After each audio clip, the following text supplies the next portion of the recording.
한 분야 스페셜리스트와 함께 심도 깊은 이야기를 나눕니다. 매주 수요일 저녁에 인사드리고 있는 코너이지요. 정진이쇼, 우리 시대 최고의 스페셜리스트를 찾아서 코너입니다. 오늘도 여러분들과 이야기 나누기 위해서 정말 흥미로운 주제를 준비했는데요. 오늘은 특별히 더 흥미로운 주제입니다. 질환에 대한 이야기가 아니고 바로 MBTI를 주제로 오늘 2시간 동안 이야기를 좀 준비를 했는데요.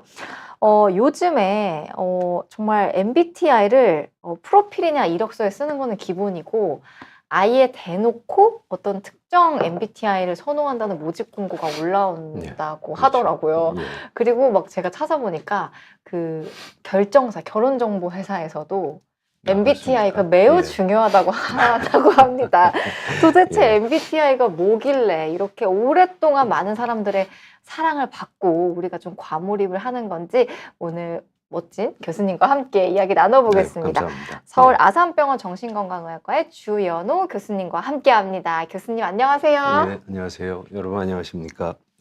아유, 사실 워낙에 익숙하신 분들이 많겠지만서도 예. 그래도 소개 한번 부탁드릴게요. 뭐 비욘디 저 시청자 여러분들께는 이제는 꽤 익숙한 얼굴일 것 같은데요. 이제 꼰대 의사의 정신과 얘기 이런 제목으로 한 달에 2번씩 여러분들께 인사드리고 있는데 아마 벌써 한 2년 6개월 정도가 된 것 같습니다.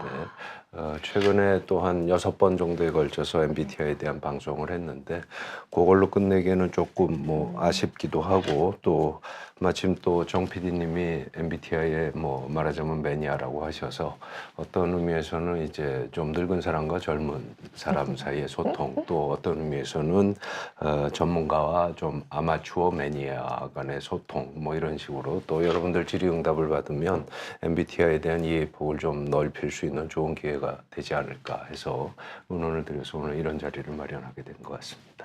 네, 교수님 감사합니다.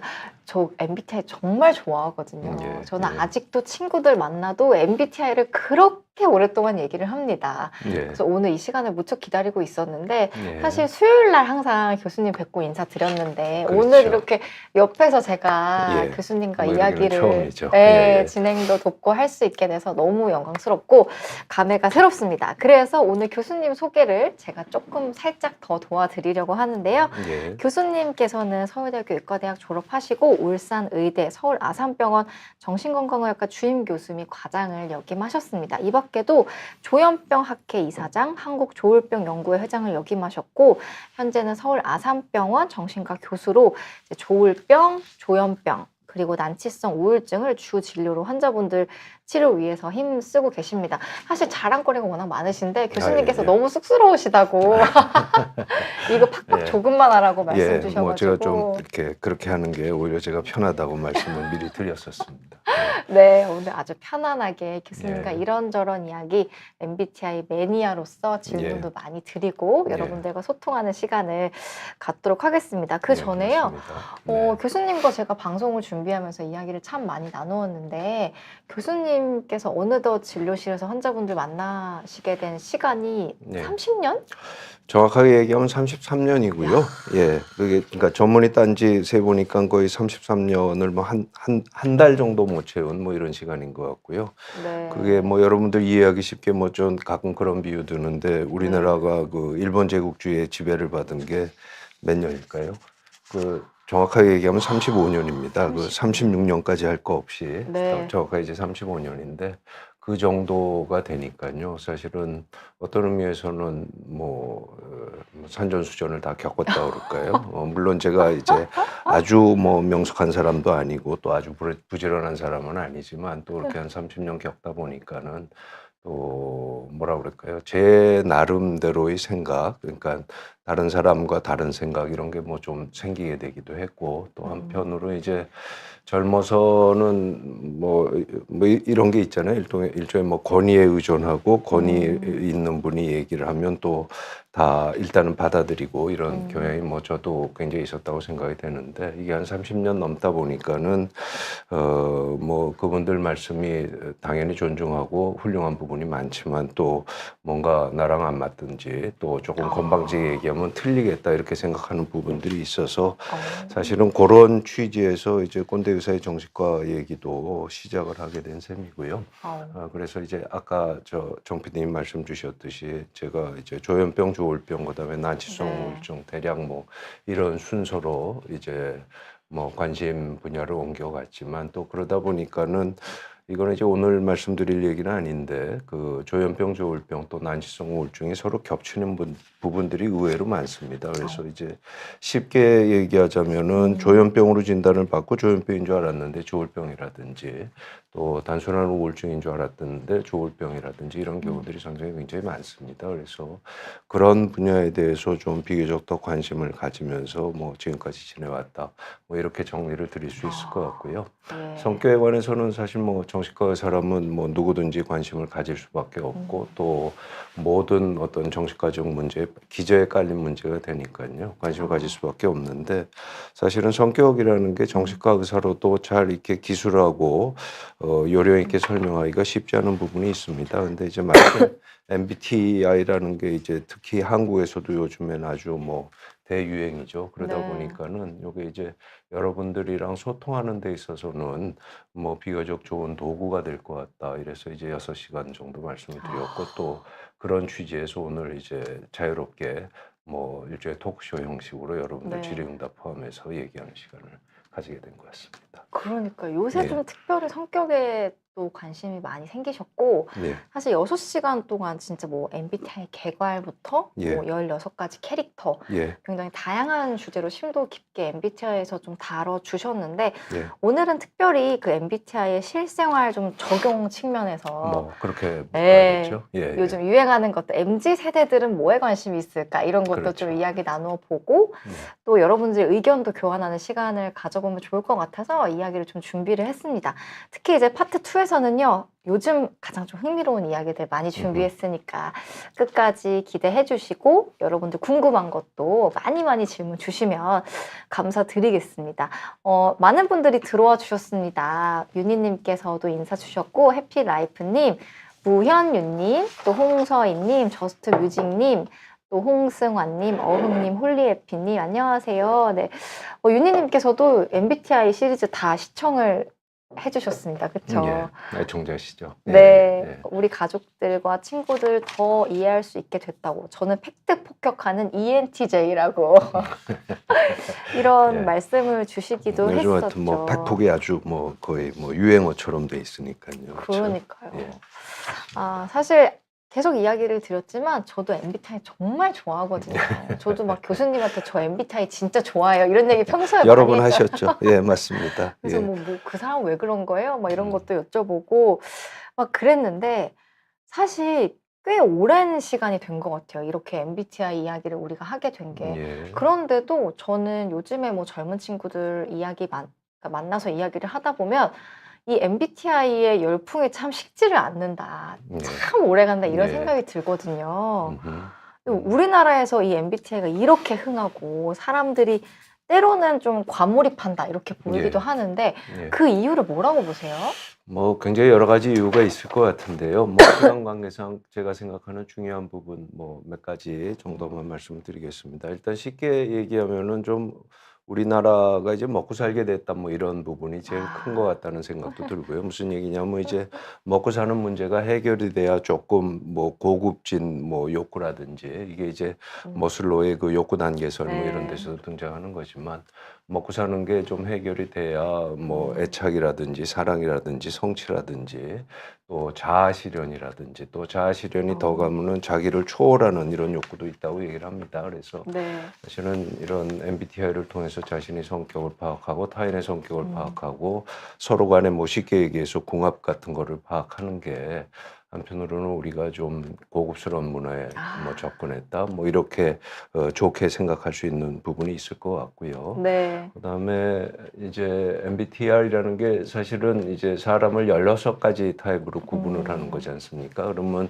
사실은 혈액형 같으면 뭐 ABO, AB에서 4가지 타입으로 구분하는데 16가지로 늘었으니까 훨씬 좀 복잡하죠. 그러니까 이제 일종의 게임 같은 부분이 있는 것 같습니다. 게임이라는 게 아주 쉬워도 재미가 없고 또 너무 어려우면 또 재미가 없고 이렇잖아요. 근데 16가지 정도가 좀 거기에 익숙해지기까지는 좀 노력도 필요하고 시간도 필요하고 헷갈리는 시간도 필요한데 또 그게 어느 정도 익숙해지면 그거 자체가 성취감이 이루어지고 또 어느 정도 그런 레벨에 도달한 사람끼리는 또 자기들끼리 재미있게 소통하는 부분들이 있기 때문에 그게 이제 얼마나 사실을 반영하느냐 이런 거랑 관계없이 이제 좋아지는 부분이 있을 것 같고요. 근데 이제 제가 생각하는 더 중요한 부분은 한편으로 우리나라가 이제 집단주의 문화가 굉장히 많이 발달했었다고 그러잖아요. 그리고 우리 뭐 아버님이나 할아버님 세대 보면은 나 개인보다는 어떤 뭐 문중이라든지 대가족이라든지 거기에는 사실 개인의 개성이라든지 성격이라는 게 전혀 의미가 없었죠. 그러다가 이제 요즘은 개인주의화가 되면서 개개인의 성격에 대해서 관심을 가지게 되는데 사실은 그거의 중간쯤에 16가지 타입이 있는 것 같습니다. 그러니까 아주 집단주의적이지도 않고 그다음에 사실은 원론적으로 얘기하면은 모든 개인이 유니크하고 그다음에 아주 존중받아야 될 존재인데 그 중간쯤에 16가지가 있죠. 그러니까는 그 어떤 집단주의 혹은 뭐 전체주의에서 개인주의로 가는 중간 정도에 있는 거기 때문에 사실은 여러 가지 뭐 상황이랑 맞아 떨어져 갖고 이제 한국에서 많이 유행하고 있다 이렇게 할 수 있게 되겠고요. 사실은 큰 틀에서는 굉장히 좋은 부분이라고 생각합니다. 왜냐하면 이게 집단주의적인 게 없어져서 이제 그 영어로는 영어 말씀드려서 죄송하지만 이제 플루럴리즘 뭐 이런 얘기를 하잖아요. 다원주의라고 그래갖고 아무리 소수의 의견이고 또 나랑 다른 의견이 있더라도 그 사람 의견을 존중하는 문화라든지 그렇죠. 그다음에 나랑 저 사람은 같은 사람이 아니다. 뭐 저는 개인적으로 different kinds of animal이라는 영어 표현이긴 하지만 서로 다른 동물이다. 뭐 띠가 12개 있듯이 그런 것들도 있을 수 있어서요. 사실은 나와 내가 남이 다를 수 있고 서로 다른 사이에서 어떻게 소통하고 상호작용할 수 있을 거냐 이런 거에 관련된 얘기니까는 기본적으로는 좋다고 보는 부분이 있습니다. 근데 사실은 한국에서만 유행했던 건 아니고요. 뭐 미국 같은 데는 뭐 80년대, 90년대 이미 한번 유행이 쓸고 간 걸로 뭐 이렇게 돼 있습니다. 아니 80년대, 90년대. 네, 80년대, 90년대. 왜냐하면 이제 MBTI라는 게 초판이 1943년에 미국에서 출간된 거니까요. 80년 정도 된 거죠. 그렇죠. 예. 80년이 좀 넘은 거고. 그 사이에 뭐 무수히 많은 변천이 있었고요. 사실은 이제 MBTI가 굉장히 상업화된 도구긴 합니다. 그래서 사실은 전문가들이라든지 학문적으로 연구하는 사람에서는 저게 MBTI가 과연 성격 검사 도구가 맞냐, 뭐 일종의 뭐 중국식 포춘 쿠키 같은 거다, 뭐 이런 식의 거의 좀 뽑기 수준. 뽑기 수준의 그런 얘기도 하는데요. 뭐 맞건 틀리건 이걸 통해서 어떤 나 자신, 타인, 그다음에 상호관계 이런 거를 이해할 수 있다는 부분에서는 상당히 긍정적인 부분이고 그래서 저도 사실은 개인적으로 굉장히 부정적으로 보다가 언제부턴가는 이게 소통할 수 있는 좋은 도구다 이렇게 생각을 해서 좀 들여다보게 된 부분이 있죠. 예. 그러니까 말씀 듣다 보니까 굉장히 좀 인기가 있을 만한 적절한 그렇죠. 이유들이 되게 예, 많네요. 맞습니다. 우리가 예. 좀 빠져들 수밖에 없네요. 그리고 이제 말씀 주시니까 네. 생각나는 게 이게 MBTI의 어떤 뭐 장점이자 어떤 특징 같은 걸 수도 있는데 그 16개 타입 간에 어떤 우열을 두지를 않거든요. 그러니까 16개가 다 동등하게 동일한 자격을 갖고 이제 인터랙션을 한다. 이게 사람들 사이에 어떤 위화감을 안 부는 부분이 있고 또 사실은 과학적으로는 좀 치명적인 단점이라고 생각할 수도 있는데 좀 나쁜 부분, 그다음에 좀 어떤 정신과적인 주목을 요하는 부분, 그러니까 정신과적인 치료를 요하는 부분 이런 것들은 MBTI에서 얘기하는 유형 지표에 다 빠져 있습니다. 그러니까 굉장히 밝고 좀 그다음에 긍정적인 느낌도 긍정적이고 있고, 재밌고 평등하고 이러니까 사실은 뭐 거기에 그러면서 뭔가 얻어지는 부분이 있는 것 같고 뭔가 인간관계나 세상에 대해서 배우는 것 같고 이런 느낌이 드니까 뭐 그런 관점에서 보면 빠져드는 게 뭐 전혀 이상한 일이 아니겠죠. 맞는 것 같아요, 교수님. 그렇죠. 왜냐하면 예. 사실 뭐 어떤 걸 해도 그렇게 안 좋은 게 딱히 안 좋은 게 없으니까 없죠. 누구나 나 한번 해볼까? 예. 이런 생각이 그렇죠. 쉽게 모두가 드는데. 장점이 있고 단점이 있다. 뭐 이런 얘기가 되니까요. 그러니까 그렇죠. 평등하다는 게 저는 딱 그 뭔가 핵심 예. 키워드처럼 들렸는데 윤희님께서 미국에는 87년도에 이미 유행을 했다고.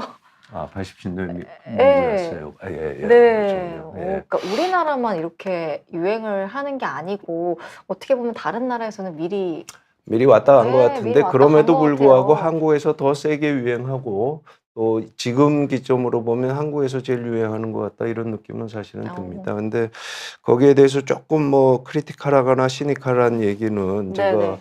결론 쪽에 혹시 시간이 되면 네. 한번 좀 뭐 분위기를 바꿔서 얘기를 한번 할까 하는 생각은 있는데요. 일단 얘기의 인트로덕션이니까 이렇게 좀 긍정적인 부분이 있다. 이런 말씀 한번 드릴 수 있을 것 같습니다. 네, 오늘 아주 객관적으로 말씀을 해주실 예정이니까 예, 그건 끝까지 물론입니다. 들어주시면 예, 좋겠습니다. 맞습니다. 예, 근데 또 말씀 듣다가 느낀 게요.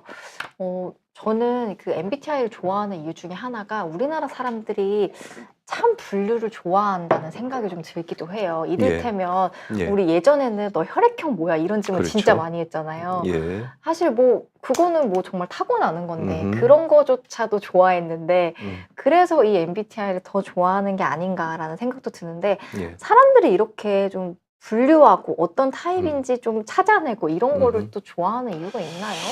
뭐 그게 어떤 의미에서는 아까 말씀드린 어떤 집단주의의 잔재처럼 느껴지기도 집단, 하고요. 네. 뭐 예를 들어서 뭐 혈연하용 지연 뭐 이런 거 네. 따지는 게 어떤 면에서는 뭐 이렇게 유유상종이라든지 네. 분류를 한다든지 네. 이런 의미도 있지 않겠습니까? 뭐 그런 측면도 있겠는데요. 좀 더 큰 틀에서 생각하면 좀 얘기가 어청하지만 분류하는 건 인간의 숙명 같은 거기는 합니다. 그러니까 무슨 얘기냐면 뭐 인류가 옛날에 뭐 이제 과일을 찾아 먹고 살았을 때 예를 들어서 뭐 봄에 뭐 북서쪽으로 한 2km쯤 가면은 빨간 뭐 열매가 있는데 그거를 먹으면 안전하다든지 뭐 이런 식으로 하는데 그게 이제 서로 간에 정보가 전파가 돼야 되니까 그거를 전체적으로 이제 통합하죠. 그거를 이제 뭐 개념화한다든지 혹은 뭐 요즘 유행하는 얘기로는 뭐 메타인지라든지 이런 뭐 식의 인지학적인 용어를 쓰기도 하는데, 그러니까 뭔가 인류가 생존하기 위해서 또 에너지, 그러니까 드는 노력을 절약하기 위해서 이제 널려 있는 거를 좀 자기의 목적에 맞게 이렇게 그룹핑을 하는 거는 사실은 숙명적인 부분이 있죠. 그러니까 이제 우리나라 사람들이 조금 더 그런지는 모르겠지만 분류하는 것 자체는 뭐 이상한 일이 아니고요.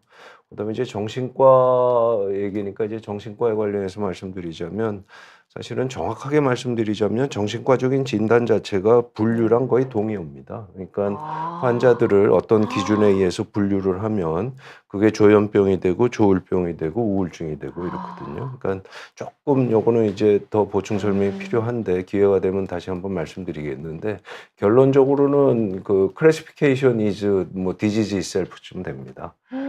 그리고 또 사실은 거기에 대한 반기를 들었던 게 이제 뭐 오늘 얘기할 융을 비롯해서 정신분석하는 분들이 사람을 어떻게 분류할 수 있느냐. 각각의 사람은 다 독특하고 유니크하기 때문에 그 사람을 뭐 우울증이라든지 조울병이라든지 이렇게 범주하지 말라 이렇게 얘기는 했지만 큰 틀에서 보면 의학도 뭐 정신의학도 분류 쪽으로 가는 게 맞는 부분이 있습니다. 그리고 사실은 분류를 해야 우리가 이 복잡한 세상을 살아갈 수 있지. 각각 하나하나만 놓고 다 따로따로 보면은 그게 어떤 세상을 파악할 수도 없고 적절하게 생활하고 생존할 수가 없잖아요. 그래서 어떤 면에서는 분류라는 게 단점을 충분히 인지하고 있다면 분류라는 건 어떤 필요학 같은 부분이 있다. 뭐 이렇게 생각하시면 좋을 것 같고요.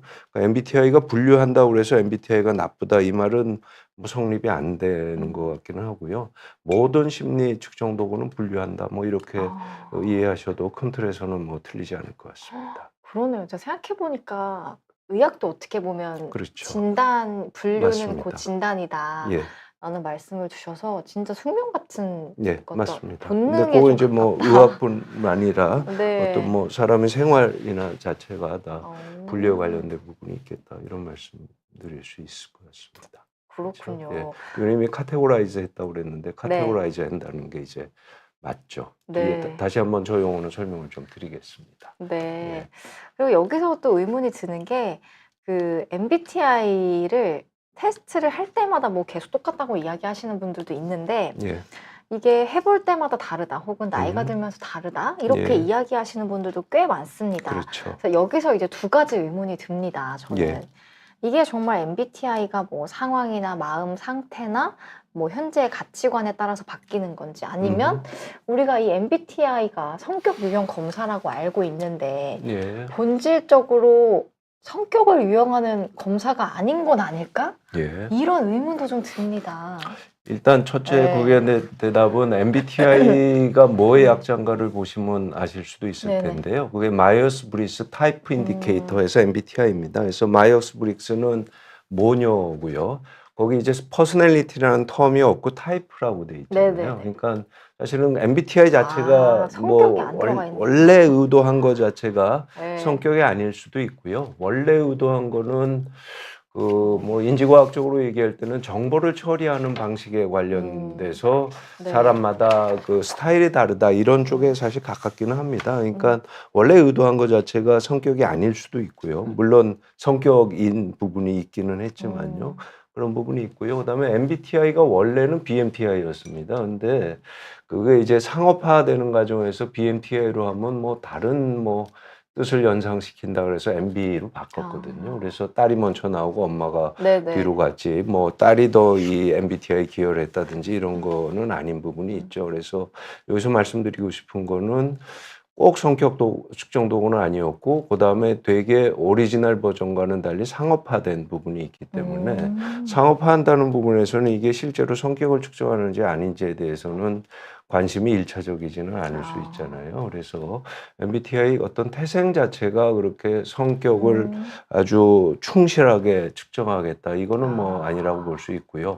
근데 그럼에도 불구하고 좀 심하죠. 무슨 얘기하면 MBTI 뭐 흔히들 하는 얘기로 아침에 측정한 MBTI랑 저녁에 측정한 MBTI가 달라지고 상황에 따라서 달라진다 그러는데 그거는 좀 성격이라고 보기는 어려운 부분이 있죠. 왜냐하면 성격이라는 게 정의상 일정한 기간, 물론 성격이 바뀔 수도 있지만 일정한 기간은 상황에 관계없이 항상 일정하게 이제 나와야 되는데 뭐 그거는 아니니까. 그것도 뒤집어서 얘기하면 뭐 예를 들어서 ENTJ가 계속 지속적으로 나온다. 그러면 그거는 그런 부분에 있어서는 그분께서는 ENTJ적인 특성을 성격적으로 갖고 있다. 뭐 이렇게 생각할 수도 있겠고 자꾸 바뀐다면 그거는 좀 이거는 내 성격이 아니구나. 뭐 이렇게 좀 대충은 파악할 수 있지 않을까 싶습니다. 그렇군요. 이 태생이 성격을 모두 다 예, 반영하는 건 아니었군요. 예. 아, 마치 성격 검사처럼 돼 그러니까요. 있지만요. 성격 예. 유형 검사 이렇게들 알고 있으니까. 음흠. 그리고 약간 이런 것도 있을 것 같아요, 교수님. 내가 어쨌든 체크를 하는 거잖아요. 그렇죠. 내가 원하는 바를 예. 담아서 체크를 맞습니다. 하다 보니까 예. 사실 아주 정확하지는 않을 것 같다는 생각도 맞습니다. 있어요. 그게 이제 자기 보고식 검사의 어떤 맹점인데요. MBTI를 포함해서요. 그 영어로 워너비라고 그러잖아요. 내가 추구미. 되고 싶은. 네. 뭐요? 요즘 말로 추구미예요. 아, 교수님. 추구미요. 네, 추구미. 예. 나의 그 말씀은 추구미. 이제 추구미, 추구미. 네네. 뭐 미해서. 네. 예, 그렇군요. 근데 사실은 의외로 그런 게 많을 수 있고요. 그다음에 그거랑 비슷한 용어로 이제 성격 뭐 이런 분야에서 쓰이는 용어가 이제 이것도 융의 용어긴 한데 페르소나라는 말이 있습니다. 예를 들어서 제가 이렇게 뭐 양복 입고 나오고 또 비교적 일상생활의 언어랑은 달리 말을 조심하려고 그러고 이러는 게 어떤 정신과 의사로서 요구되는 어떤 뭐 정확한 용어가 생각 안 나는데 뭐 체면이라든지 밖으로 당연히 보여줘야지 하는 모습 뭐 이런 거거든요. 그러니까 이제 가면에 대한 용어라고 얘기를 하죠. 그래서 그것도 뭐 일종의 아주 심층적인 성격은 아니지만 그러니까 원래 심층적인 성격 바위에다가 거의 이렇게 글자를 새겨 놓은 성격 이거에 해당되는 영어 단어는 캐릭터입니다. 그래서 캐릭터는 그다지 바뀌지 않는데 페르소나는 그때그때 옷을 바꿔 입듯이 상황에 따라서 맞춰가는 게 맞고 또 사실은 그게 어떤 성숙한 사회생활의 지표이기도 하기 때문에요.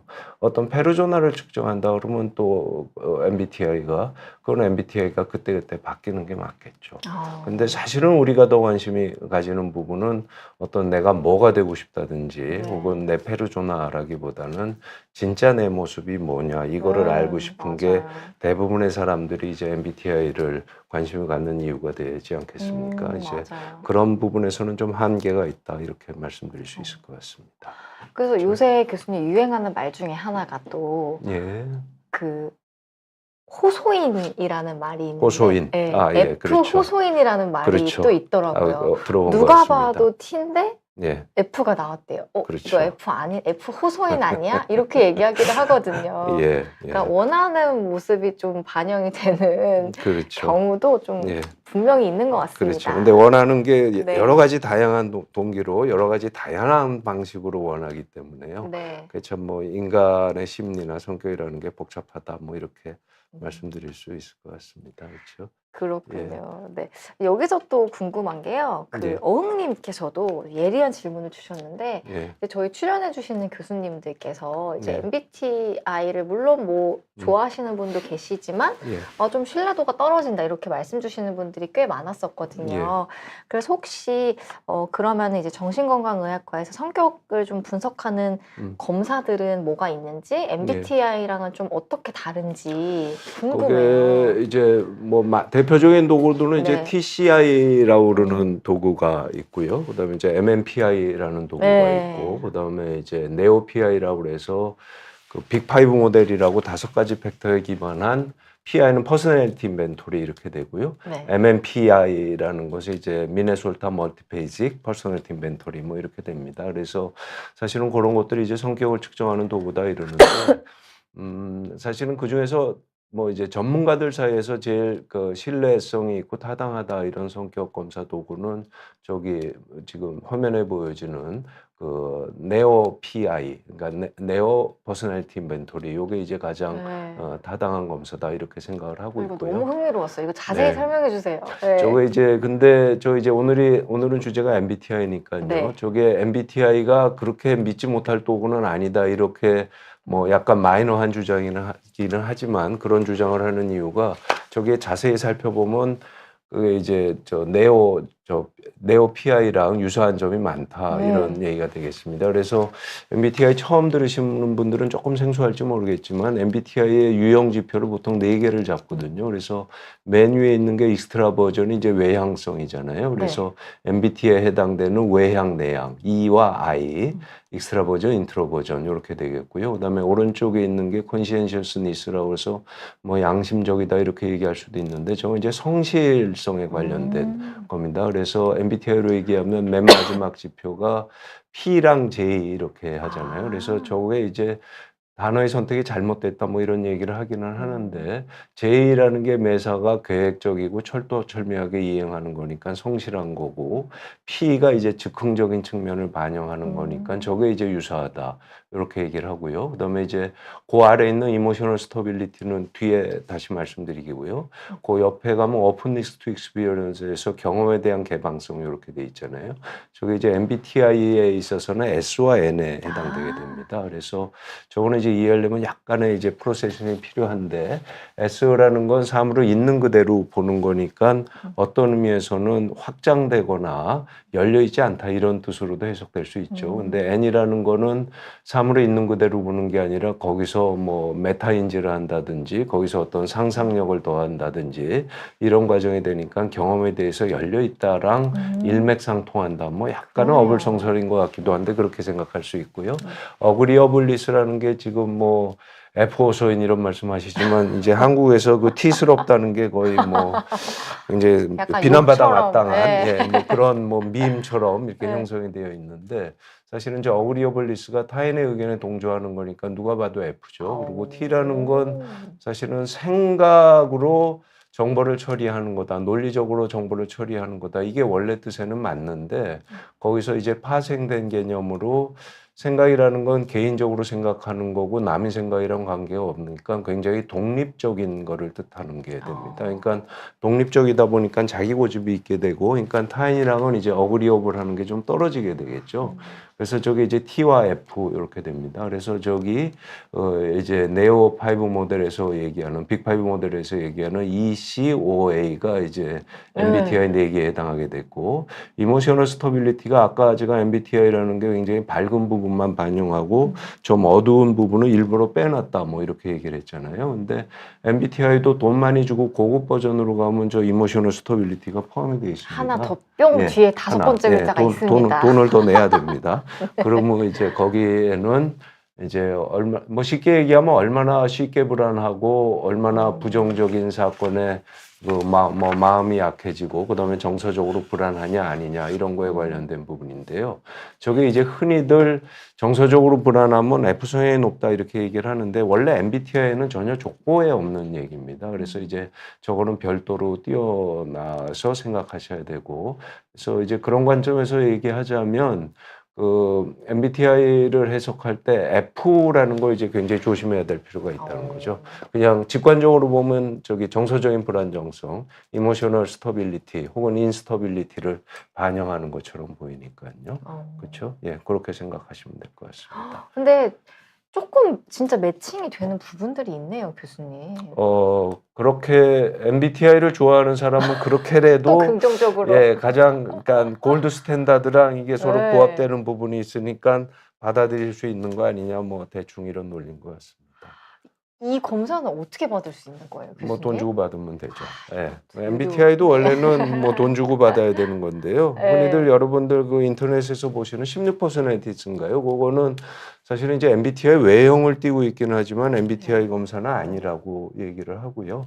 그다음에 돈을 준다는 뜻은 아까도 말씀드렸지만 셀프 리포트라는 거는 자기가 검사한 대로 해석하는 건데 좀 더 고급 버전으로 가면 이제 트레이닝 받은 분들이 그 결과가 신뢰성이 있느냐 타당하느냐를 평가하는 걸로 돼 있는데 그냥 전 개인적으로 그게 얼마나 정확하게 이루어지고 있는지에 대해서는 좀 의심스러운 부분이 있기는 하지만 네.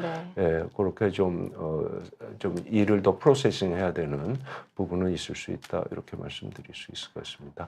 저거는 제가 보다 중요한 질문인 것 같아서 답변을 드리면 MBTI 네. 검사를 하면 자꾸 통일되지 않게 나온다 아까 말씀을 드렸잖아요. 네네. 그럼 제가 우유부단한 거냐 정신적으로 문제가 있는 거냐 이 질문인데요.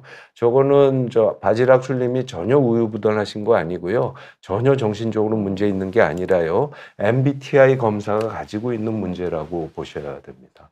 그러니까 이게 내 잘못이냐 남의 잘못이냐 할 때 우리가 심리학적인 용어로 이제 폴스 어트리뷰션 그래 갖고 잘못된 귀인 뭐 이런 식으로 번역하는데 이게 뭐 자기 탓을 하는 사람이 있고 남이 탓을 하는 사람이 있잖아요. 근데 이 부분에 있어서는 MBTI 탓을 해도 좋다. 뭐 이렇게 보시면 되겠죠. 그러니까 이 검사 자체에 약간 오류가 있다. 오류가 이런 있다는 말씀을 거를 감안하고 즐기셔야 감안해야 되겠다는 된다. 게 제가 뭐 오늘 이런 네. 뭐 지난 방송에서도 누차례 말씀드렸지만 네. 그런 부분이 될 것 같습니다.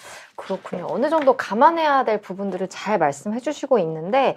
그러면 우리가 어쨌든 되게 많은 사람들이 여기를 되게 유행하고 좋아하고 하는 부분들이 있는데 네. 이거를 좀 그래도 나에 대해서 잘 알고 다른 사람들을 이해하기 위한 도구로 좀 그렇죠. 잘 활용할 수 있는 방법이 혹시 있다면 예. 여기에 대해서도 말씀을 주실 수 있을까요? 그거 이제 뭐 결론적으로 얘기를 하자면은요. 네. MBTI 장점은 좀 극대화해서 생각하고 뭐 단점은 좀 줄이는 게 좋겠다. 뭐 이런 말씀이 되기는 합니다. 그래서 아까 말씀드린 건 사실은 굉장히 인기가 많고 밝고 평등하고 게임적인 요소가 있고 하지만 이게 게임이라는 게 또 현실을 반영하는 뭐 에듀테인먼트라고 그럴까요? 이런 측면이 있잖아요. 그래서 거기서 이제 선택적으로 이제 그 필요한 부분을 뽑는 과정인데 사실은 말은 이렇게 쉽게 하는데 특히 이제 뭐 어떤 전문적인 식견이 없으신 분이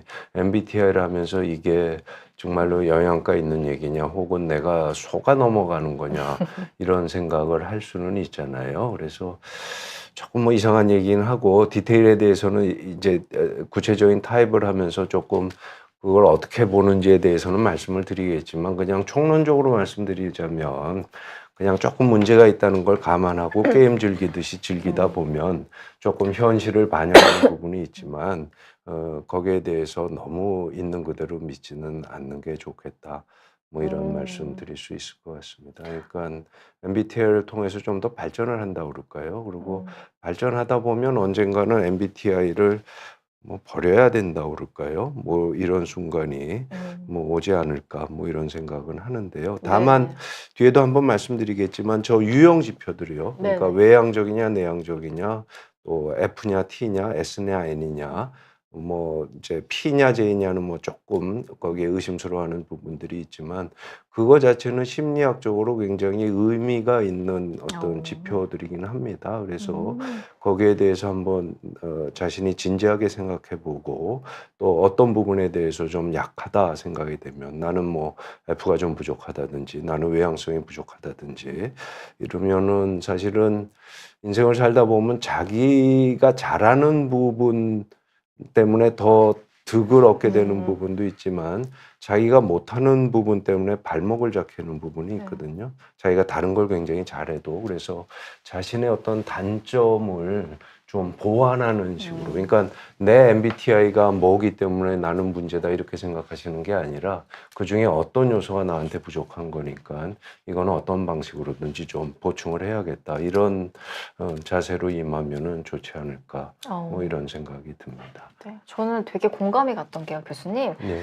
저는 그 ESFJ인데 아, 그러세요. 예. 너무 이게 극단적인 거예요. 좀 소위 말하면. 음흠. 너무 확실하게 좀 이렇게 다 네. 끝자락에서 모두가 음. 나와서 나도 좀 밸런스 있는 사람이 되고 싶은데 그러니까 네. 이를테면 그러니까 J가 너무 강하다 보니까 좋은 점도 있는데 예. 좀 때로는 그런 좀 바뀌는 상황들에 대해서 그렇죠. 스트레스를 받을 때도 있고 그렇죠. 좀 나도 이런 예. 유연하게 대처하는 그렇죠. 사람이고 싶은데 예. 이런 걸 좀 보완하고 싶을 때가 분명히 있더라고요. 그런 사람들을 보고 좀 그러시겠죠. 배우기도 하고 예. 그래서 좀 나를 보완할 수 있다는 측면에서 좀 그렇게 이용하면 좋지 않을까 예. 그런 생각이 들어요. 맞습니다. 그 ESFJ가 뭐 저기 MBTI 중에서 제일 네. MBTI 관심 없는 타입 중에 하나라고 그러잖아요. 이분 관심 되게 많은데. 근데 이제 관심이 많으신 건 아마 이제 관심이 가장 네. 없는 타입이라는 뜻은 네. 자기가 뭐 ESFJ 그러면 일반적으로 되게 사교적이고 사회성이 뛰어나고 그다음에 인간관계를 잘 맺고 다른 사람한테 친절하고 다른 사람의 어떤 니즈를 잘 충족시켜주고 그러니까 뭔가 좋은 것들이 다 있잖아요. 그러니까 뭐 ESTJ 경우는 일을 하는 데 있어서 그다음에 ESFJ 경우에 있어서는 대인관계를 하는 거에 있어서 자기가 전혀 부족함이 있다고 느끼질 않는다고 그러죠. 그러세요? 너무 오만방자한 MBTI네요. 뭐 그러다 보니까는 사실은 관심이 없다 이러는데 아마 정 PD님이 네네. 관심을 가진다면은 또 나에 대한 관심뿐만 아니라 타인에 대한 관심 또 저 사람이랑 왠지 뭐 주는 것도 없는데 이쁘고 잘 맞는 것 같고 저 사람이랑은 뭐 별로 그래야 될 이유가 없는데 뭔가 삐걱거리고 그럴 때 타인을 이해하기 위해서 MBTI에 대해서 관심을 가지게 되거나 이렇게 될 가능성이 있겠죠. 너무 맞아요. 예. 저 사람은 왜 그럴까 하면서 혹시 MBTI를 저는 맞습니다. 찾아보거든요. 예. 뭐 예. 아주 좋은 뭐 의미일 좋으신 수도 태도고요. 있고. 근데 이제 네. 제가 뭐 똑같은 말씀드리지만 거기서부터 시작을 하되 거기서 끝나면 안 된다는 말씀을 드리고 싶은 거죠. 조심해야 될 부분도 확실히 있죠. 많이 있죠. 왜냐하면 네. 대부분 이제 우리나라 사람들이 MBTI 소비하는 게 저 사람은 뭐다 그러면 이제 거기에 관련된 뭐 인터넷에 나오는 거 굉장히 여러 가지 버전이 있잖아요. 네. 그 중에 한두 개 뽑아보고 이 사람은 이럴 거다 규정을 하는데 그 규정이 맞아도 사실은 사람을 어떤 몇 마디 말로 규정을 하는 거가 문제가 있을 수 있는데 사실은 그 규정이 정확하지 않은 경우도 많거든요. 그러면 사실은 그 사람을 이해하려고 그랬다가 오해하게 되는 거고 그다음에 타인한테 뭐 사실은 사람이 되게 뭐 영특하다고 그러잖아요. 그래서 굳이 말을 안 해도 저 사람이 나를 어떻게 보는지는 대개는 이제 짐작하게 되는 경우가 많은데 내가 나 자신에 대해서 정확하게 봐도 뭔가 불편한 부분이 있는데 뭔가 다르게 보면서 너는 이렇지 이렇게 규정을 하면 그건 사실은 인간관계가 굉장히 어려워질 가능성이 많죠. 이 일단 함정에 그 빠지면 부분은 안 되겠어요. 예, 교수님. 그런 부분이 뭐 네. 틀림없이 있는 것 같고요. 예, 그러면 그렇습니다. MBTI를 조금 짚어보기 전에 우리가 네. MBTI를 좀 얼마나 신뢰해야 하는지 예. 좀 문제점은 없을지 우리가 좀 조심해야 될 부분을 예. 한번 짚고 넘어가 볼게요. 뭐 별로 신뢰하기는 어렵고요. 네, 아주 신뢰하기는 네. 어렵습니다. 그리고 그 심리검사 도구로 신뢰할 만하다는 거 이제 신뢰도랑 타당도가 맞아야 되는데요. 타당도는 쉽게 얘기하면은 자기가 측정하고 싶은 거를 그 도구가 정확하게 측정하느냐 이런 거에 관련된 건데 그리고 이제 대부분 잘 짜여진 심리검사 도구들은 그게 타당하다는 거를 체크할 수 있는 그런 장치들이 내장돼 있습니다. 예를 들어서 이 사람이 항상 일관되게 대답을 안 하면은 뭔가 그게 문제가 있죠. 그다음에 거짓말로 대답을 한다든지 과장되게 대답을 한다든지 네. 이런 거에 대해서 체크하는 게 있는데 MBTI는 전혀 그런 그 안전장치들이 없거든요. 그러니까 타당하지도 않고요. 그다음에 신뢰도는 사실은 타당도보다 더 기본적인 건데 가장 대표적인 신뢰도는 아침에 한 거랑 저녁에 한 거, 또 1년 뒤에 한 거랑 금년에 한 거, 이게 대체로 일치해야 되는데 다르잖아요. 그러면 그건 이제 신뢰할 만한 도구는 아니죠. 일관성이 좀 부족하다. 예. 그러니까 성격 검사 도구로서는 신뢰하기가 어렵고요. 하지만은 어떤 사람이 살아가는데 보여지는 여러 가지 모습들을 다양한 방식으로 기술해 놨고 또 이게 굉장히 포퓰러해지다 보니까는 거기에 들어있는 정보들이 물론 잘못된 정보들도 많지만 굉장히 많이 포함이 돼 있죠. 그러니까 그거를 적절하게 쓰면은 꽤 도움이 되는 부분이 있고요. 그래서 뭐 신뢰도는 사실은 높지 않은데 또 신뢰도가 높지 않고 과학적이지 않고 재밌기 때문에 오히려 소비가 많이 인기가 되고 많다. 네, 또 그러니까 뭐 이렇게 생각하시면 되죠. 카톡 같은 게 뭐 이런 기술적으로는 테크니컬리 아주 좋은 도구는 아니라고 그러잖아요. 카톡 관계자한테는 죄송하지만 그렇지만 저도 사실은 카톡을 뭐 굉장히 오랫동안 안 쓰다가 안 쓰면 도저히 사회생활이 안 되겠더라고요. 그래서 이제 쓰게 되니까 워낙에 어떤 표준이라든지 뭐 시장의 지배적인 도구는 그거 자체가 가치가 있는 경우들이 있잖아요. 근데 이미 MBTI가 그렇게 된 부분이 있다고 생각이 되죠. 특히 한국에서는. 그리고 이제 말씀 주셨듯이 그 인기는 뭐 아직도 안 식는 것 같고. 안 식어요. 네, 너무 안 안 식는 것 식어요. 같고. 네. 사실은 늙은 사람들은 그다지 관심이 없는 분들도 많은데 젊은 분들은 거의 뭐 그거를 모르면은 사회생활이 안 되는 뭐 이런 부분이 되니까 기왕에 알 바에는 장단점과 정확하게 아는 게 좋겠다 이런 말씀드리고 싶습니다. 그리고 요즘에는 거의 자기소개 수준이니까요. 글쎄요. 그리고 뭐 정치인들도 뭐 지난번 네. 총선 보니까는 나는 뭐 ENTJ다, 네. 뭐 ENFJ다, 뭐 ISTJ다 그러는데 또 재미난 거는 뭐 정치 입문하고 나서 자기 이거 MBTI가 바뀌었다 뭐 이런 얘기도 재밌어가지고 있더라고요. 한번 이거 말씀해 주셔도 좋을 것 같아요. 글쎄요. 그러니까 어디 있었죠? 공직 시절에는 지금처럼 활동가 네. 기질이 낮았는데 정치에 입문하니까는 이제 ENFP. 그러니까 저게 이제 ENFP라는 게 이제 흔히들 얘기하는 이제 노홍철 씨. 그러니까 뭐 좀 안 좋은 의미에서는 뭐 사촌 관종이고 좋은 의미에서는 굉장히 사교적이고 그다음에 상상력이 풍부하고 다른 사람한테 친절하고 또 재미있고 이러신 분이잖아요. 흔히 연예인의 네. MBTI라고 하잖아요. ENFP. 되게 이제 NF 같은 것들이 네. 이제 꼭 NF만은 아니지만 F, EF 이런 것들이 이제 연예인 MBTI다 뭐 이렇게 얘기를 하죠. 그러니까 연예인으로서 가지고 있는 필요한 자질들, 그러니까 꼭 연예인만 해당되는 건 아니겠지만 그런 긍정적인 자질이 있다 이렇게 얘기를 하니까 저거는 뭐 솔직히 말씀드리면 그냥 보여주기 위한 그런 뭐 MBTI지 저분들 실제로 해보면 저럴 것 같지 않다는 뭐 이런 생각이 들기는 하죠. 네, 아주 총선 때도 활용이 됐다는 MBTI 정말 우리 생활 곳곳에서 이런 것도 요새 그리고 있다고. 이제 ISFP 뭐 제가 이제 병동에서 간호사가 상으로 받았다고 그러더라고요. 그래서 저게 뭐 무슨 뜻이냐면 16개까지 타입에 해당되는 물병들을 다 준비해 놓고 있다가 저분이 이제 1등 되시면 당신 뭐냐 그러면 ISFP다 이러면 이렇게 받았는데 상당히 저분이 뭐 개인적으로도 친절하고 ISFP가 뭐라 그러던가요? 뭐 성인군자형이다 뭐 이렇게 얘기하는 경우도 있는데 착하고 동글동글하고. 착하고 동글동글하고 자기 주장은 세지 않으니까 다른 사람이랑 무난하게 어울리는데 또 내성적인 사람들 사이에서는 뭐 의문의 인싸다 뭐 이런 얘기도 하잖아요. 그러니까 여러 가지로 잘 어울리고 좋은 성품을 가지신 분인데 다른 사람 이제 배려하니까 저게 이제 여름이었을 겁니다. 그래서 저 휴지가 되게 인상적이었는데 이제 여름이니까 저게 냉커피 좀 됐을 거예요. 그러니까 이제 이슬이 맺히니까 이제 바닥이 더러워지지 말라고 휴지를 깔은 뭐 이런 모습이 되고 그러니까 여기도 저기에도 잠깐 MBTI가 좀 그렇죠. 약간 묻어나는. 그렇죠. 그런 부분이 있습니다. 그러니까 거의 뭐 생활화가 된 그러니까 네. 기왕에 뭐 포퓰러하니까는 제대로 알아보자 뭐 이런 취지 정도가 될 수 있을 것 같습니다. 네, 저스트 뮤직님께서도 네. ISFP 분들 대체로 좀 순한 것 같다 이런 예. 말씀 주셨는데 네.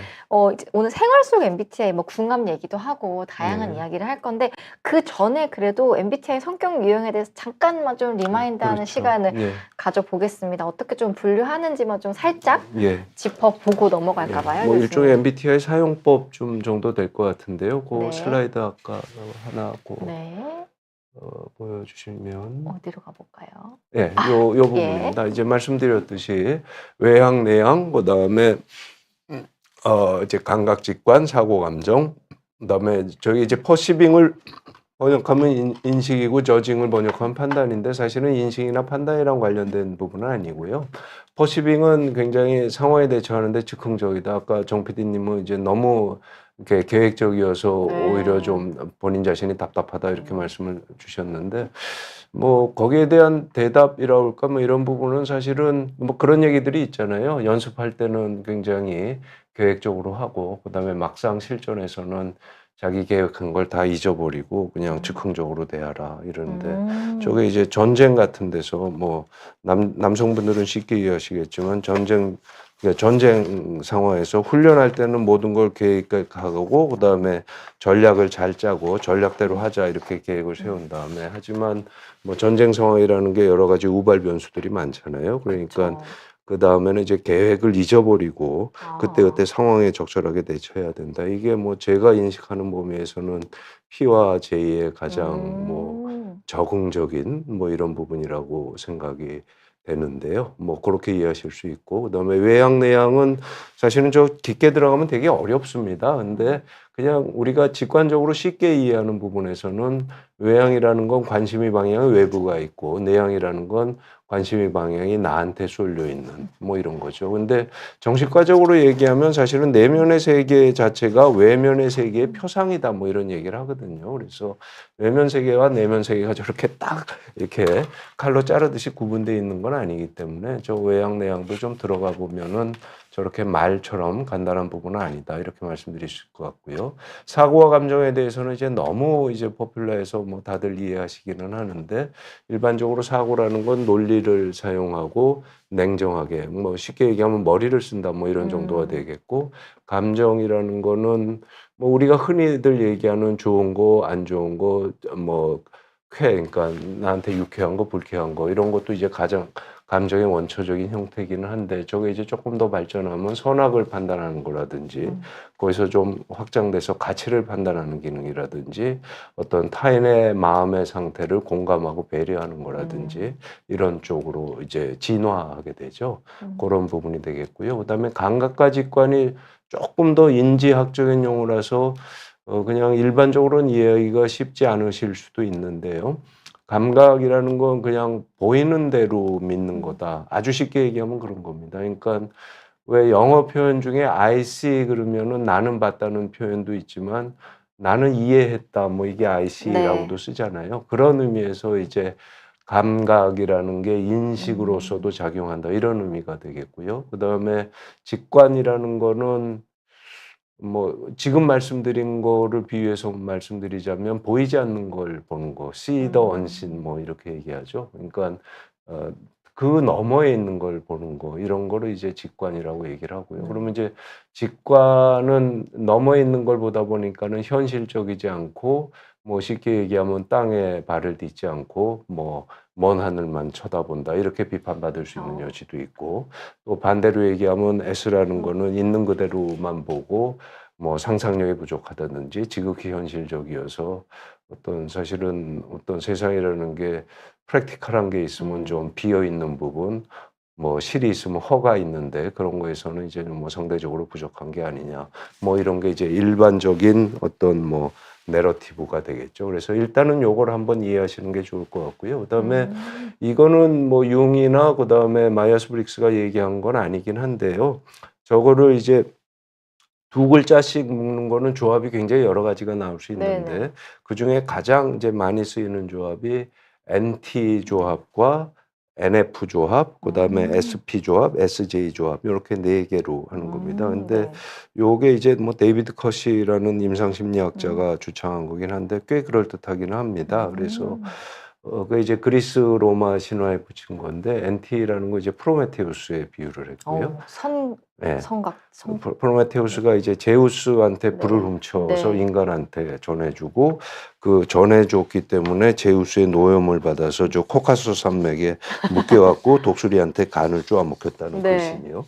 그게 프로메테우스고요. 그다음에 NF는 아폴론이라고 그래서 신에 저항하지 않고 신의 신탁을 뭐 그대로 받아들인다고 그럴까요? 그래서 그냥 가장 쉽게 생각하면 무당 같은 경우 그게 이제 NF다. 뭐 이렇게 생각하실 수 있습니다. 그래서 이제 아폴론에 해당되는 거. 그래서 NT로 하면 이제 뭐 ENTJ, 그렇죠? INTJ, ENTP, INTP 뭐 이렇게 있는 거고 NF도 똑같은 식으로 이제 네 가지가 있죠. 그러니까 16가지를 이제 네 개씩으로 네 그룹으로 줄일 수가 있는 게 되겠죠. 그다음에 이제 SP 같은 거는 이제 쾌락주의적이다 그래서 디오니소스적이다 이렇게 얘기하는데 조금 더 우리한테 익숙한 용어로는 바카스라고 그러잖아요. 바쿠스라고 그래서 술의 신 그러니까 이제 쾌락의 신 이렇게 얘기를 해서 뭐 듣다 보면 SP 가진 분이 어떤 현실적인 감각에서 즐거움을 얻고 현실적이고 그 쾌락에 좀 더 이제 집중하는 이런 경향이 있습니다. 그래서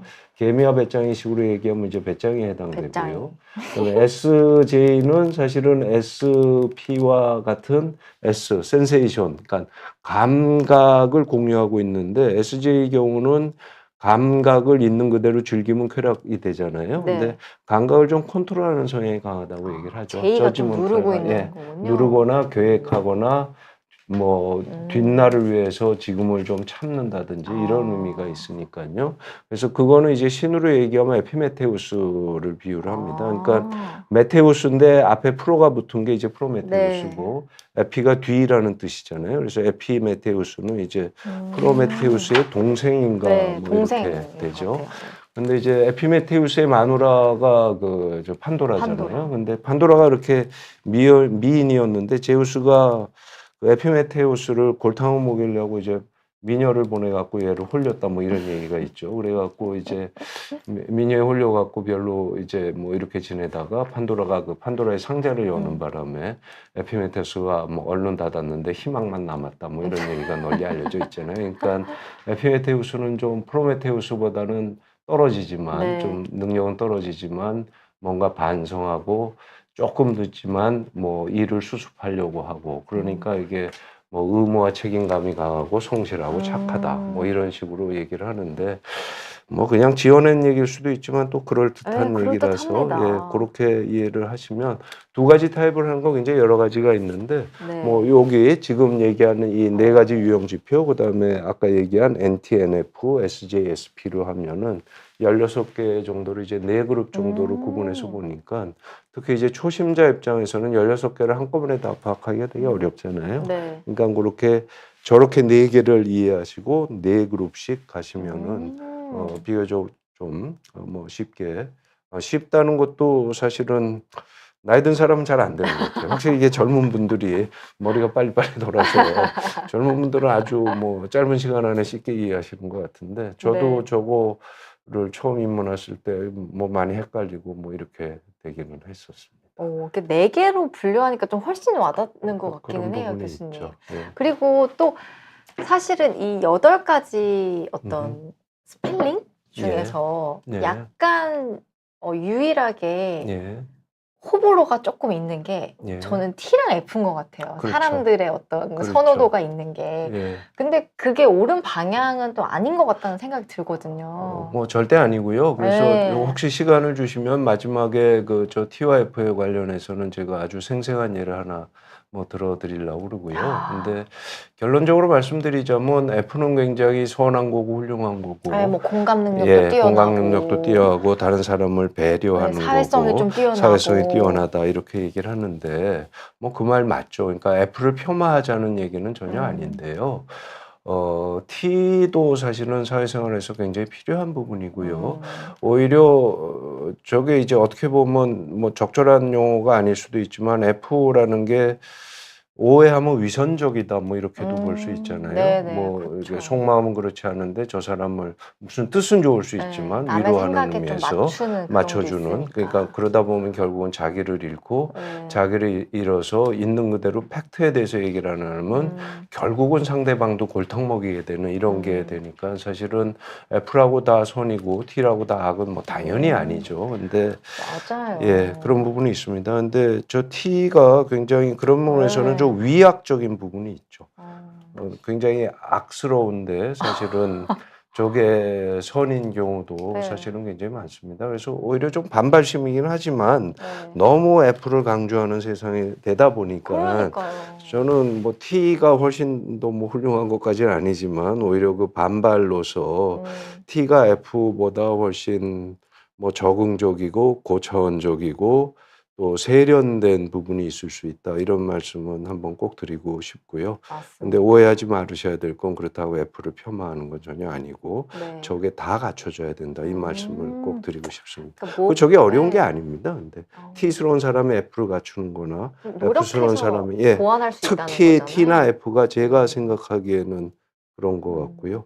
J나 P 같은 경우는 P는 보통 이제 어릴 때 P가 많다고 그러고 나이가 들수록 좀 계획을 세우게 되잖아요. 그러니까 네. 어떤 면에서는 이제 나이가 들다 보면 자연스럽게 P가 J스러워지는 부분이 있고 그래서 어떤 P적인 부분은 좀 자기가 좀 철이 덜 들었다고 생각하면 좀 의식적으로 나이가 들라고 좀 J적인 요소를 갖추려고 노력하는 게 필요할 수도 있겠다. 뭐 이게 이제 MBTI를 통해서 제가 볼 때는 얻어지는 뭐 득템이라고 그럴까요? 뭐 이렇게 생각하실 수 있을 것 같습니다. 그렇군. 좀 아이다운 게 P라고 볼 수 있겠네요. 그렇죠. 근데 이제 영어로 얘기하면 아이답게 유치하다 이거 이제 차일디시 뭐 이러잖아요. 근데 옛날에 뭐 마이클 잭슨을 좀 옹호하느라고 뭐 등장한 용어기는 한데 마이클 잭슨이 하도 애 같고 뭐 어른 애다 뭐 이렇게 얘기를 하니까 마이클 잭슨은 차일디시한 게 아니라 차일드라이크하다 뭐 이런 용어를 옛날에 쓴 적이 네네네. 있습니다. 그래서 어떤 면에서는 노인이 들면서 좀 어떤 가리는 게 없어지고 어린애처럼 순진무구해지는 게 어떤 의미에서는 노화 과정이기도 하지만 어떤 의미에서는 그게 성숙해지는 과정이기도 합니다. 그래서 뭐 쉽게 얘기하면 어린애가 네 발로 가다가 커서 두 발로 걷다가 다시는 노인이 되면 네 발로 걷게 되는 게 그냥 단순히 노화로만 보는 게 아니라 인간이 뭐 한평생 어떤 발달하고 변천해가는 과정이다. 뭐 좀 MBTI를 놓고 너무 거창한 얘기가 되긴 하는데 그렇게 이해할 수 있는 부분이 있을 것 같습니다. 네, P랑 J에 대한 설명해 주셨고 T랑 F도 뭐가 우위에 있는 건 아니다. 요새는 진짜 막 예. 너 T야? 이게 영어로 하면 네. What's wrong with you래요. 너 뭐 뭐 문제 글쎄. 있어? 예. 근데 그런 걸로는 우리가 이렇게 선을 그으면 안 된다. 제가 볼 때는 조금 한국에 유독 그런 것 같아요. 아. 미국 같은 거 뭐 네. 미드 같은 거 보시면 뭐 정 PD는 어떻게 생각하신 거죠? 제가 볼 때는 사실은 대부분의 미드의 주제들이 아무리 외부의 압력이 있어도 네네. 그다음에 다른 사람이 다 반대해도 아. 뭐 그게 기독교 영향일 수는 있는데 네네. 나는 팩트를 끝까지 고수하는 거. 그다음에 남들이 뭐라 그래도 내 생각이 옳다고 생각하면 그거를 관철하는 거. 이런 거에 관련된 어떤 영화 주제들이 많잖아요. 네네네. 그래서 그러네요. 네, 뭐 그래서 사실은 서구에서는 특히 기독교적인 문화에서는 뭐 하나님 앞에 단독자다. 뭐 저는 뭐 기독교는 아닙니다만 그런 컨셉이 있잖아요. 그러니까 남들이랑 관계없이 나는 내 갈 길을 가겠다. 뭐 이런 게 굉장히 발달한 부분에 우리나라는 아무래도 좀 집단주의 문화가 많이 벗어졌다고는 해도 남아있기 때문에 맞아요. 그런 부분에서 F가 상대적으로 강조되는 게 아닌가 싶은데 그게 뭐 저처럼 나이 든 사람한테는 너무나 자연스러운 건데 요즘 신세대인 젊은 분들로 T를 갖고 그렇게 좀 욕을 하는 거 보면 참 어떤 전통이라는 게 참 세기는 세다. 뭐 한편으로 뭐 이런 생각이 들기도 합니다. 문화적인 이유가 좀 확실히 있는 것 같고 뭐 있는 좀 것 같고 순종적이고 그런 걸 조금 더 뭐 선호하는 그런 것 그런 같습니다. 우리나라의 고유한 좀 특성이 그건 나중에 제가 기회가 되면 묻어나는 것 한국인의 같습니다. 심리 뭐 이렇게 해서 몇 시간 한번 제가 준비한 걸 말씀드릴 뭐 뭐 준비를 아주 천천히 하고 있는데 뭐 어. 조금 뭐 여러 가지 이건 관련해서는 뭐 말씀드릴 부분이 네. 있지 않을까 싶은 생각이 듭니다. 기대하겠습니다.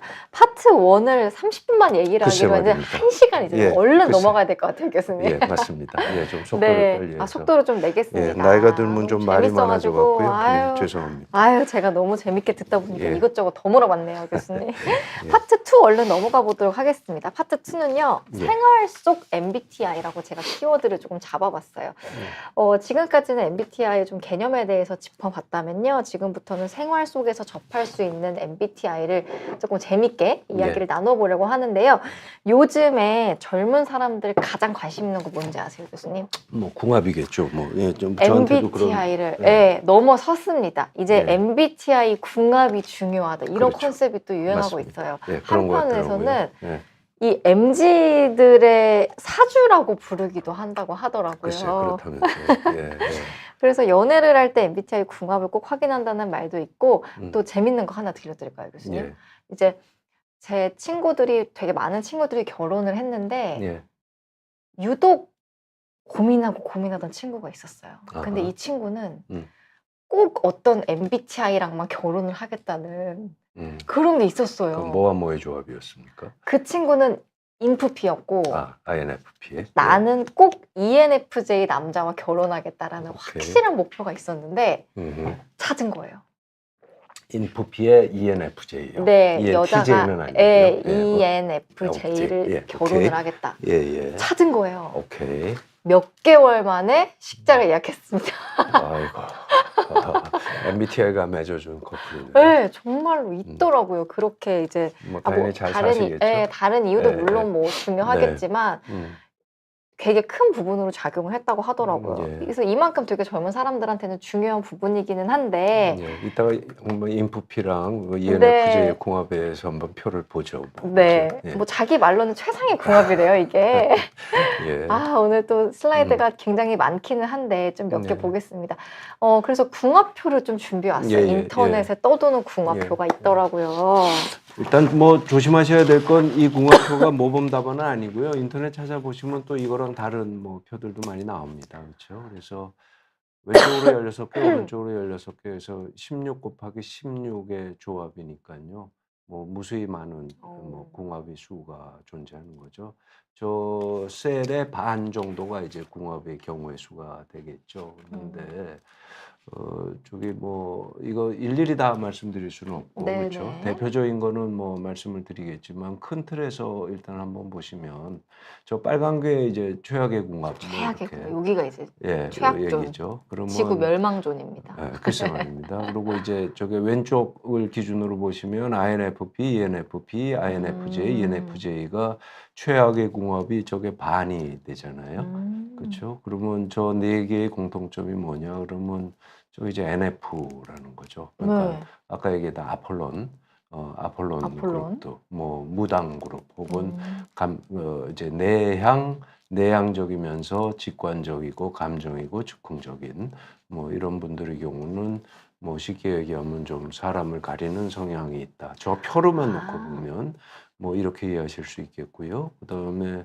중간에 네 개 보면 INTJ, ENTJ, INTP, ENTP 이렇게 되죠. 그러면 저거는 이제 빨간 게 하나도 없잖아요. 그러면 NT 근데 저건 이제 NT 그룹이 되는 거죠. 그래서 저 NT 경우는 그리고 이제 뭐 최상의 궁합은 저기 이제 파란색으로 얘기하는데 대개는 뭐 한 2개 정도씩 최상의 궁합이 있다 뭐 이렇게 되니까 저거는 뭐 큰 뭐 두드러지는 특징은 아닐 거고요. 그러니까 저기서 그냥 크게 개괄해서 볼 때는 NF는 좀 궁합을 가린다. 약간은 예. 이 측면에서는 약간 까다로운 부분이 까다로운 있네요. 부분이 있다. 그러니까 와이드 네. 리시버는 아니다. 뭐 네. 이렇게 모두랑 맞는 사주나 궁합은 아니다. 뭐 이쯤 되는 것 같고요. NT는 그에 반면에 비해서 대체로 두루두루 맞는다. 뭐 이런 부분이 있죠. 뭐 해석은 그러네요. 가능합니다. 왜냐하면 NF라는 건 어떤 감정적으로 소통이기 때문에 조금 NT보다는 범위가 크다 그럴까요? 생활의 모든 부분에 있어서 나랑 맞아야 된다. 뭐 이렇게 생각하는 경향이 있을 수 있잖아요. 근데 뭐 대표적으로 ENTJ 같은 경우가 그런데 ENTJ가 뭐 흔히들 얘기하는 가장 센 캐릭터 전쟁의 지도자 뭐 이런 캐릭터잖아요. 그러면 뭐 실제로 봐도 그런 것 같긴 한데 ENTJ의 경우는 전쟁을 수행하는데 필요한 임무 외에는 그거의 부분에 있어서만 밑에 부하들이 자기한테 충성하면 되고 자기가 지휘하는데 걸림돌이 없으면 되지.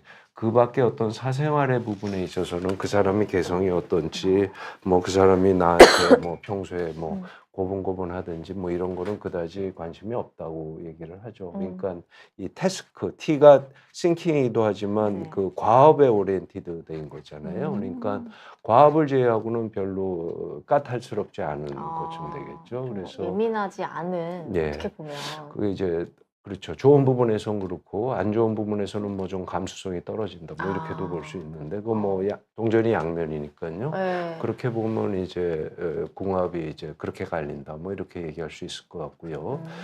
그다음에 이제 또 생각해 보실 수 있는 게 그러면 같은 타입끼리는 어떠냐 뭐 이런 얘기가 되지 않겠습니까? 그러니까 네. INFP끼리, ENFP끼리 그다음에 뭐 이런 식으로 얘기할 때 저게 이제 왼쪽에서 오른쪽으로 오는 네. 대각선 부분이 될 대각선이 텐데 똑같은 거겠네요. 예, 이렇게 될 텐데 그거는 뭐 좋은 관계로 발전이 가능하다 뭐 대충 이 정도지 최상의 궁합이다 뭐 이런 그러네요. 거는 단 한 번도 없죠. 그래서 사실은 이제 같은 그룹끼리는 또 최상의 궁합은 아니다. 뭐 이렇게 얘기할 수 있고요. 신기합니다. 그다음에 저기 이제 달아놓은 건 ENTP랑 INFJ 같은 경우는 네. 이제 세 개가 다르고 하나가 그렇죠. N. 그러니까 뭐 직관적인 성향은 서로 쉐어하는 부분이 있으면서 다른 거는 다 다르다. 뭐 이렇게 되는데 저 ENTP가 굉장히 뭐 좀 이런 말씀 뭐 좀 약간 속으로서 뭐 개샹 마이웨이 뭐 이런 식으로 얘기를 그런 성향이 하잖아요. 있다고들 자기 합니다. 그냥 뭐 여기저기 그게 상징적이든 실제로든 세계를 돌아다니면서 뿌리 없는 방랑자 생활을 하는 거고 그러니까 별로 이제 거리를 낄 게 없는 거고 INFJ는 오히려 굉장히 사람을 가리고 다른 네. 사람한테 어떤 전인적인 뭐 충성을 요구한다 그럴까요? 뭐 내가 다른 사람한테 열심히 하듯이 상대도 나한테 열심히 하기를 바란다. 뭐 이런 성향으로 얘기하니까 대개는 N이 같다는 거 외에는 별로 공통점이 없는데 사실은 저 N이 또 이 둘을 묶어주는 단단한 끈이 되기 때문에 이제 천생연분이 된다 이런 얘기가 있고요. 뒤에 뭐 얘기들이 나오겠지만 네 글자가 다 다른 경우도 네. 꽤 이제 뭐 맞는 경우들이 있죠. 그리고 아까 말씀하신 친구분은 어떻게 되는 거죠? 그러니까 INFP랑 ENFJ. 예. 그러면 이제 거기는 어떻게 되죠? 두 글자가 같나요? 네, 두 뭐, 글자가 같습니다. 뭐 그렇게 되는 식이니까. 네.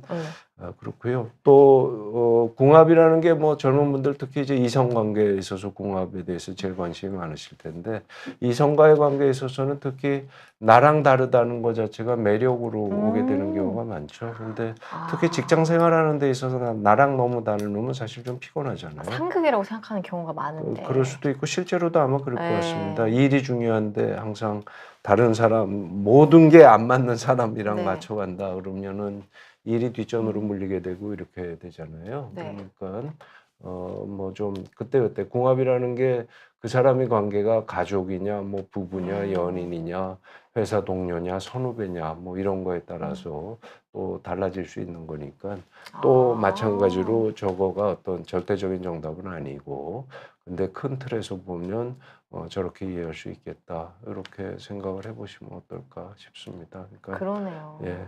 근데 워낙에들 또 저게 뭐 궁합을 많이 뭐 사주 보는 분들 요즘도 사주 많이 보잖아요. 네. 근데 사주가 뭐 생년월일 뭐 그렇죠. 년월일시라면은 네. 뭐 그것도 4개 보는 건데 저것도 뭐 4개 보는 거니까 어떻게 보면 뭐 뭐 그런 정도의 조합이 뭐 사람을 이해하는데 좀 더 뭐 잘 이해할 수 있다 뭐 이렇게 볼 수도 있지 않을까 싶은데요. 네, 뭐 그렇습니다.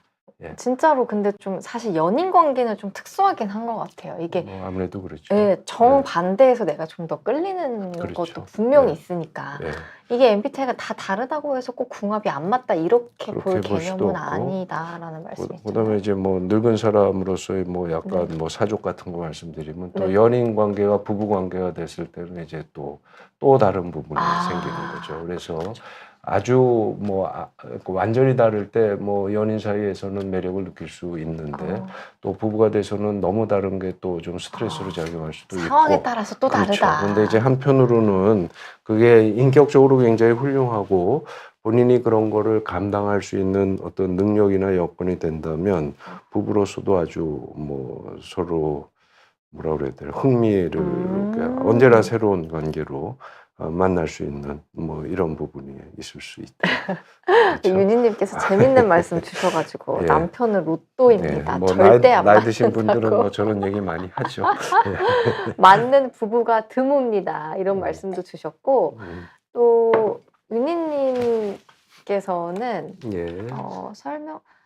그 ENTJ시고 다른 예. 식구들은 다 그쵸. ENFJ. 제가 옛날에 방송할 때 한번 설명드렸던 그러니까요. 것 같습니다. 그렇죠? 저는 일을 벌리고 남편은 일을 예, 수습합니다. 저런 면에서 아주 좋은 조합이시죠. 이렇게 보면 예. 또 좋은 그럼요. 궁합이네요. 예, 저는 뭐 아주 좋은 궁합입니다. 근데 네, 최상의 궁합이죠. 최상의 궁합이다라는 근데 이제 말씀을 남편을 좀 너무 주셨는데 구박하시면 예, 그러면 이제 남편이 내가 뭐 일을 수습하는 데는 좀 뭐 일가견이 있다 이런 생각을 하지만 또 한편으로는 계속 뭐 오더를 받는 입장이면 또 사람이 좀 불편할 수도 있잖아요. 네. 그래서 아마 지난번에 답변 보니까 윤희님이 그런 것도 이제 충분히 숙지하시고 좀 고쳐가려고 그런다 뭐 이렇게 말씀 주셨던 것도 같은데 뭐 너무 좀 개인적인 얘기긴 하지만 뭐 그게 이제 오늘 제가 말씀드리고자 하는 부분이기도 하죠. 그러니까 네. 자기 어떤 성격의 단점은 좀 보완하는 쪽으로 가는 게 맞겠다 이런 말씀 드릴 수 있을 것 같습니다. 네. 근데 젊으신 분들이 이거 궁합 되게 중요하게 생각하는데 네. 이 표를 아주 신뢰할 필요는 없죠, 교수님. 뭐 제가 볼 때는 그렇고요. 그냥 네. 뭐 흔히들 얘기하는 재미로만 보시면 뭐 될 것 같습니다. 그리고 네. 어떤 분들은 사주를 의식적으로 안 보는 분들도 많잖아요. 네네. 괜히 봐서 기분만 뭐 맞지도 나쁘다. 않을 거, 네. 또 기분만 나쁘다. 뭐 어차피 결혼할 거, 뭐 이런 식의 얘기도 있으니까요. 또 뭐 네. 이것 또한 뭐 선택하기 나름이죠. 그러니까 뭐 써야 된다, 안 써야 된다 이런 부분이 아니라 쓸 때는 뭐 잘 써야 되고 네. 안 쓰는 것도 뭐 또 뭐 의미가 있고 뭐 이렇게 생각하시면 좋지 않을까 싶습니다. 네, 교수님 저도 봐주세요라고 댓글 배재근님 어딨죠? 주셔가지고 예. INTJ랑 ESFP라고 말씀을 주셨는데 네. 약간의 의견을 조금 주실 수 있으실지 지금 여기 INTJ랑 ESFP는 어떻게 나오죠? 한번 보겠습니다. 네. 찾아보겠습니다. INTJ와 INTJ도 굉장히 이제 센 성격이죠, 그렇죠? 네. INTJ랑 INTJ가 저 네, INTJ와 다섯 번째 있는 거죠? 아, 네. 그렇게 보셔도 되죠. 여기 INTJ랑 그다음에 ESFP는 그러니까 안 맞는 거 반반쯤 되나 보네요. 그렇죠? 반반이라고 예, 나왔습니다. 그래서 뭐 INTJ가 이제 보통 그렇게 얘기하죠. ENTJ가 제일 뭐 센 캐릭터 이렇게 얘기하는데 보기에 네. 따라서는 INTJ도 흔히들 얘기하는 굉장히 센 캐릭터입니다. 그러니까 자기 주관이 굉장히 분명하고요. 저거 이제 뒤에도 한번 말씀드리겠지만 한마디로 정의해라 그러면 세상을 바꾸고 싶다. 리폼 더 워드 뭐 이렇게 얘기를 하거든요. 그리고 다른 사람이 자기를 경외하기를 바란다. 뭐 이런 엄청 셉니다. 정도가 고백해 되니까. 주셨습니다. 예, 뭐 세다고 고백하셨네요.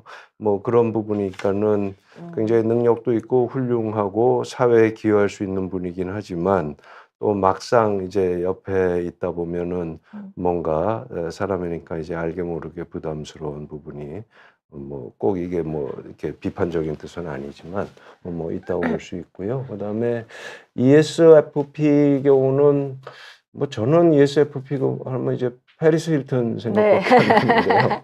그러니까 굉장히 뭐라 그럴까요? 다른 사람한테 좀 흥을 돋구고 또 길을 세워주고 그다음에 다른 사람의 기분을 잘 맞춰주고 그러면서 사교적이고 친절하고 네. 하지만 좀 즉흥적인 부분이 있고 그러니까 즉흥적이고 계획적이고 F랑 T고 그죠? N과 S고 그다음에 I랑 E 그러면 사실은 맞는 게 하나도 없죠. 네 개 하나도 없습니다. 근데 사실은 IN이라는 거 자체가요.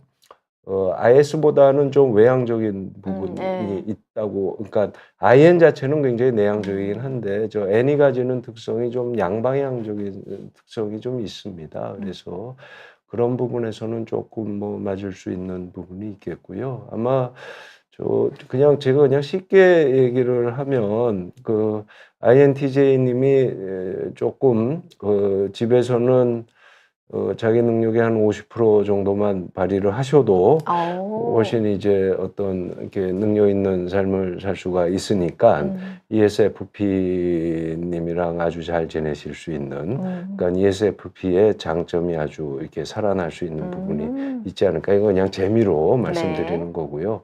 반면에 이제 어떤 직장 생활이라든지 밖에서 생활은 다르니까 밖에서는 이제 INTJ 모습을 10분 발휘하는 게 좋다 이렇게 생각을 하고요. 제 편견일지는 모르겠는데 그냥 제가 생각할 때는 일반적으로 집에서는 자기 어떤 성격적인 부분을 좀 죽이는 게 낫다 싶은 생각이 들고요. 밖에서는 아무래도 대인관계할 때 자신의 장점을 좀 극대화하는 쪽으로 생활하시는 게 좋지 않을까 뭐 이런 생각이 듭니다. 저스틴 네. 뮤직님께서 인티제 상사를 1년 반 동안 모셨는데 매 순간 초긴장하고 물으며 대답 못하면 죽음. 그런데 더럽게 예. 일 잘함. 제가 그러실 여러분들의 수 이해를 있습니다. 돕기 위해서 연예인들이 어떤 거에 예. 속하나를 좀 조사해 왔거든요. 근데 예. 이걸 들으시면 좀 더 이해가 가실 것 같아요. 예. INTJ의 이제 이경규 아, 씨가 그래요? 딱 느낌이 떠오릅니다. 그리고 어. ESFP의 이제 김영철 개그맨, 아하. 그리고 이제 신봉선 씨, 정준하 씨 이런 분들 아까 말씀 주신 페리스 예. 힐튼도 예. 포함이 되어 있다 이렇게 나와 있더라고요. 그래서 네. 이걸 보니까 저 좀 이해가 좀 확 되더라고요, 네. 교수님. 근데 이제 이 부분에 대해서 조금은 조심하셔야 될 게 뭐 당연히 그렇지만 연예인은 좀 컨셉인 경우가 많잖아요. 그러네요. 자신이 어떤 캐릭터로서 자기를 자리매김할 건가. 뭐 연예인들 본명 안 쓰고 예명 쓰듯이 네. 이런 부분이 사실은 좀 있습니다. 그래서 말씀하시니까 기억나는 것 중에 하나가 제가 뭐 우연치 않게 어떤 뭐 사적인 모임에서 그 노홍철 씨랑 그냥 몇 분이 한 30분 정도 뭐 개인적으로 얘기를 한 적이 있었는데 어떠셨던가요? 흔히도 이제 노홍철 씨 그러면 뭐 ENFP의 전형적인. 예, 뭐 사천 관종 뭐 이렇게 얘기하고 그분의 컨셉 자체가 뭐 굉장히 희한하고 뭐 흥이 겹고 뭐 이런 식이잖아요. 그러니까 그런 어떤 뭐 텔레비전에서 보여주시는 그런 뭐 이렇게 유쾌한 부분이 틀림없이 있고요. 근데 그냥 뭐 비하해서 얘기하기에는 이제 뭐 관종이고 사차원적이다 뭐 이렇게 얘기하는데 의외로 겪어보니까 되게 합리적이시고 그다음에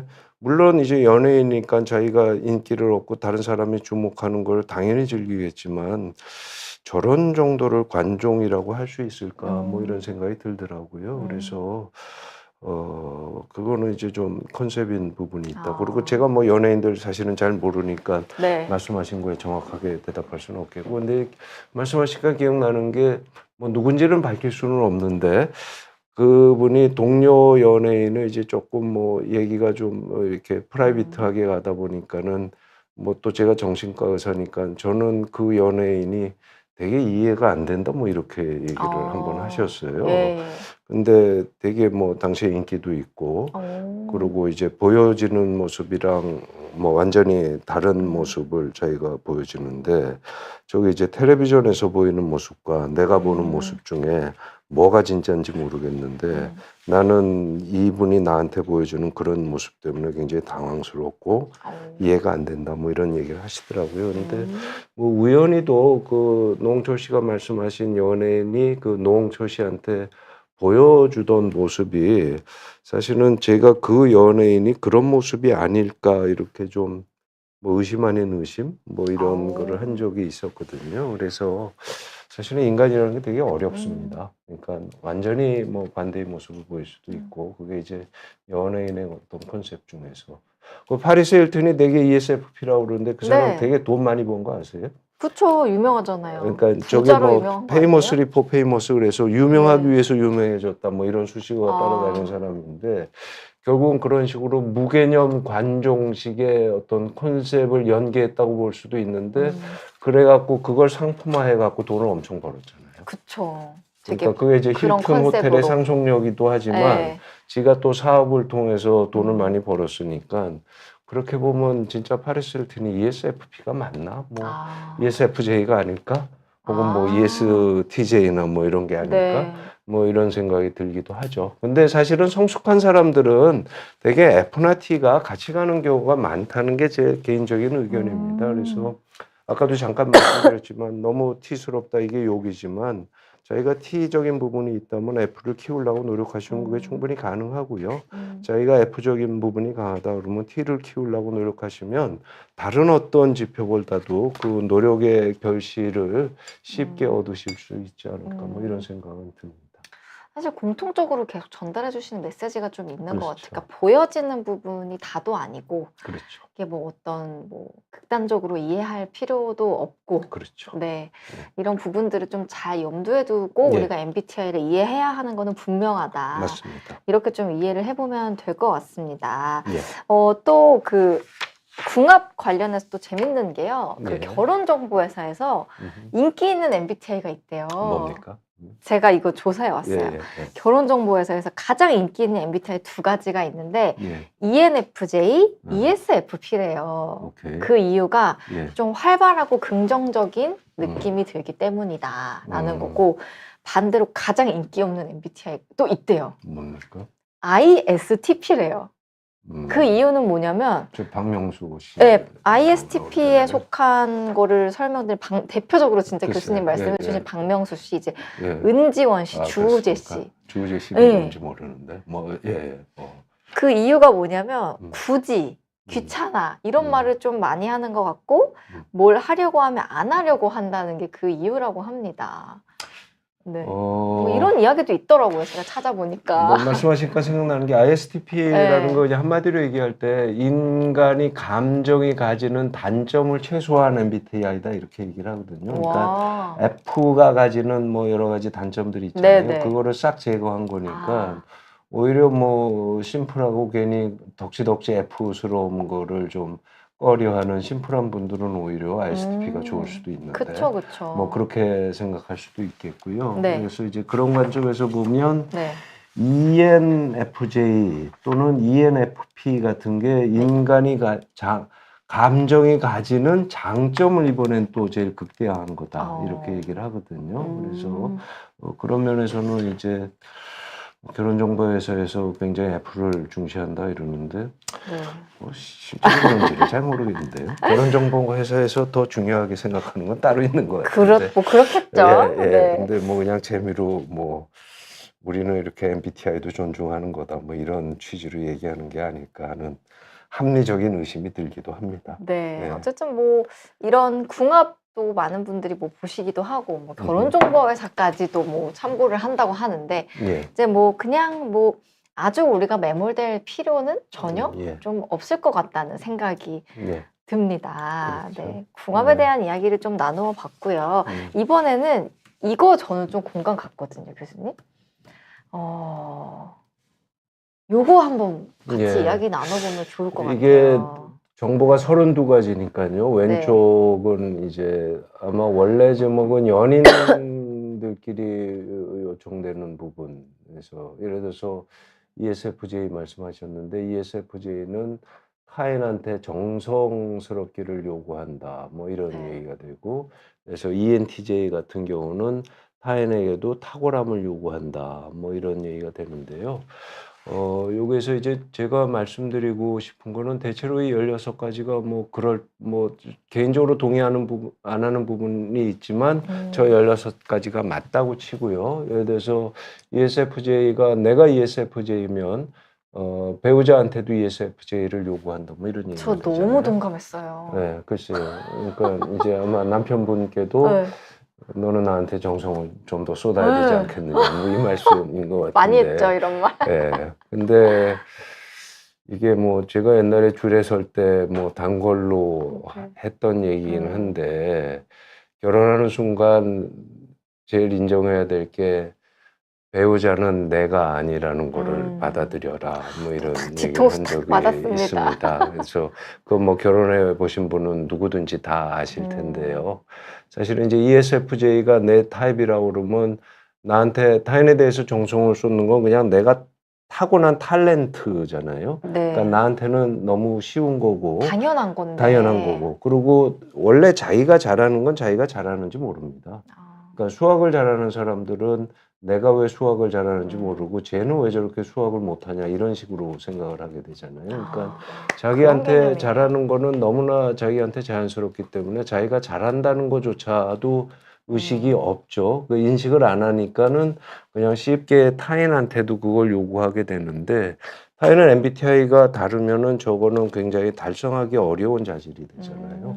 그러니까 뭐 배우자가 요구하면 잘 들어줘야 될 것 같긴 한데 나한테 그거를 달성하려면 어렵고 그러니까 사실은 뭐 신혼 때에는 잘 보이려고 열심히 노력을 하지만 사람이 지치기도 하니까는 그게 계속 그렇게 될 수는 없고 그러면 사실은 이제 그거를 계속 요구하다 보면은 네. 이제 부부 싸움이 나게 되는 뭐 이런 경우들이 있을 수 있겠죠. 근데 저건 뭐 부부 관계뿐만 아니라 모든 인간관계에 있어서도 있는 거니까 사실은 MBTI가 제공하는 중요한 교훈 중에 하나라고 생각을 합니다. 그러니까 모든 인간은 different kind of animal이다. 네. 근데 뭐 각자가 다 서로 다르지만 그거를 MBTI 경우는 한 16개 정도로 그룹핑해서 볼 수는 있으니까 그 정도는 우리가 컨트롤할 수 있는 숫자잖아요. 16개 정도는. 그러니까 서로 다른 16개의 동물들이 모여서 사유를 이룬다. 이렇게 생각을 하신다면 훨씬 다른 사람이 나랑 다른 거에 대해서 뭐라 그럴까요? 좀 더 여유스럽게 대할 수 있다고 그럴까요? 뭐 이런 부분이 생길 수는 있겠죠. 와, 큰 배움 또 그렇죠. 얻었습니다. 사실 네. 이 그 어떤 짤이 인터넷에 돌아다닐 때는 네. 내가 배우자에게 가장 원하는 것이라는 키워드였거든요. 네. 그래서 공감이 가시는지 한번 보시면 좋을 것 같아요. 예를 들어서 뭐 ENTP라면 상대방에게 가장 원하는 건 독립 이런 게 전 좀 재밌었거든요. 그렇죠. 그러니까 자기가 독립을 추구하는 사람이니까 네, 상대한테 추구하니까. 독립을 요구하는 건데 예를 들어서 네. INFJ가 뭐 흔히들 되게 어려운 뭐 MBTI라고 그러는데 네. 저건 소울메이트를 요구하는 거잖아요.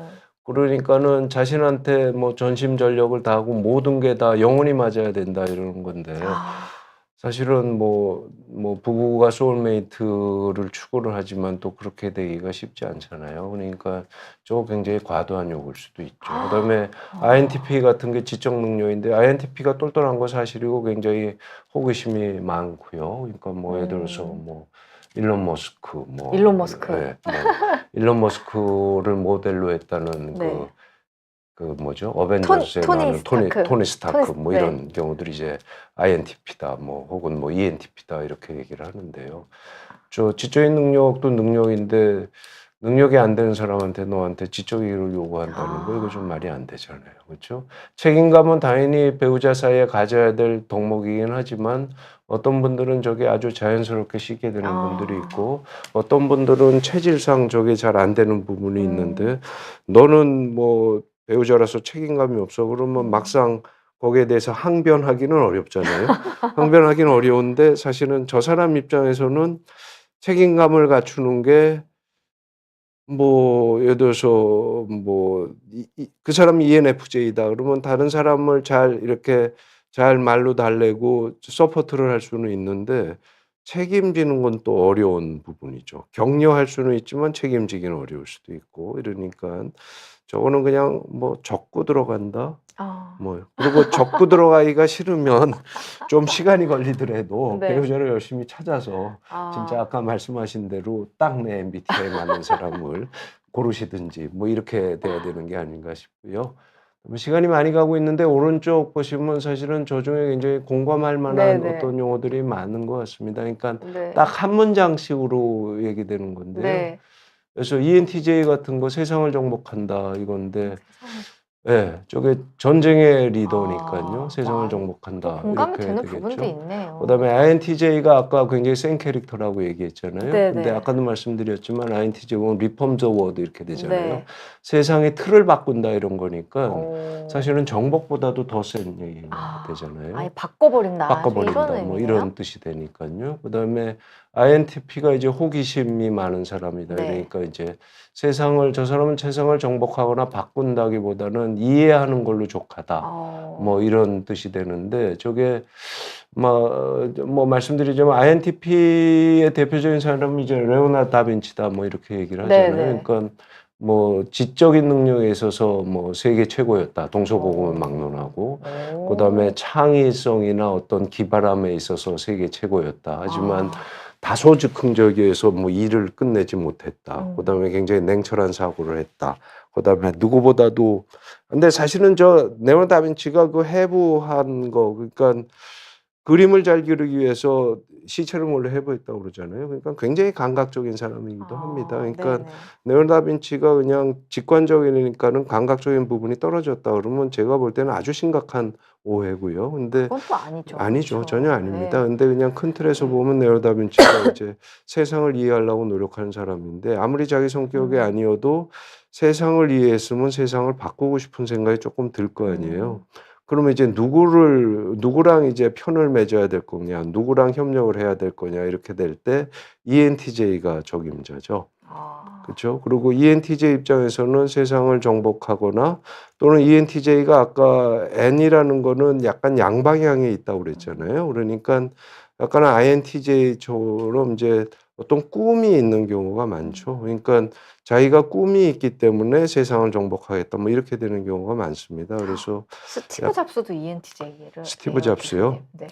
뭐 저는 아닌 것 같은데요. 정말요? 예, 세상을 뭐 정복할 생각은 없지 않았을까요? 결과적으로는 뭐 큰 돈을 벌고 아주 널리 알려졌으니까 결과적으로는 세상을 정복하고 그다음에 세상을 바꾼 것도 맞죠. 네. 완전히 뭐 아이폰이 싹 쓸어버렸으니까요. 그런 부분은 맞지만 어쨌든 그런데요. 그래서 저 ENTJ 대표적인 사람이 뭐 그건 역사상의 인물을 들 수밖에 없는데 뭐 로마의 카이사르라든지 일본의 오다 노부나가라든지 이탈리아의 레오 다빈치가 사실은 체사레 보르자라는 뭐 역사상에서는 뭐 아주 극악한 뭐 인물로 뭐 널리 알려진 인물인데 그 사람을 어떤 통치자의 전형이라고 칭찬했던 사람이 마키아벨리죠. 그래서 그런 사람들이 이제 세상을 정복하고 개혁하겠다는 생각을 했는데 그게 이제 INTP랑 연합하게 됐죠. 그래서 역사적으로 레오나르도 다빈치랑 체사라 보르자의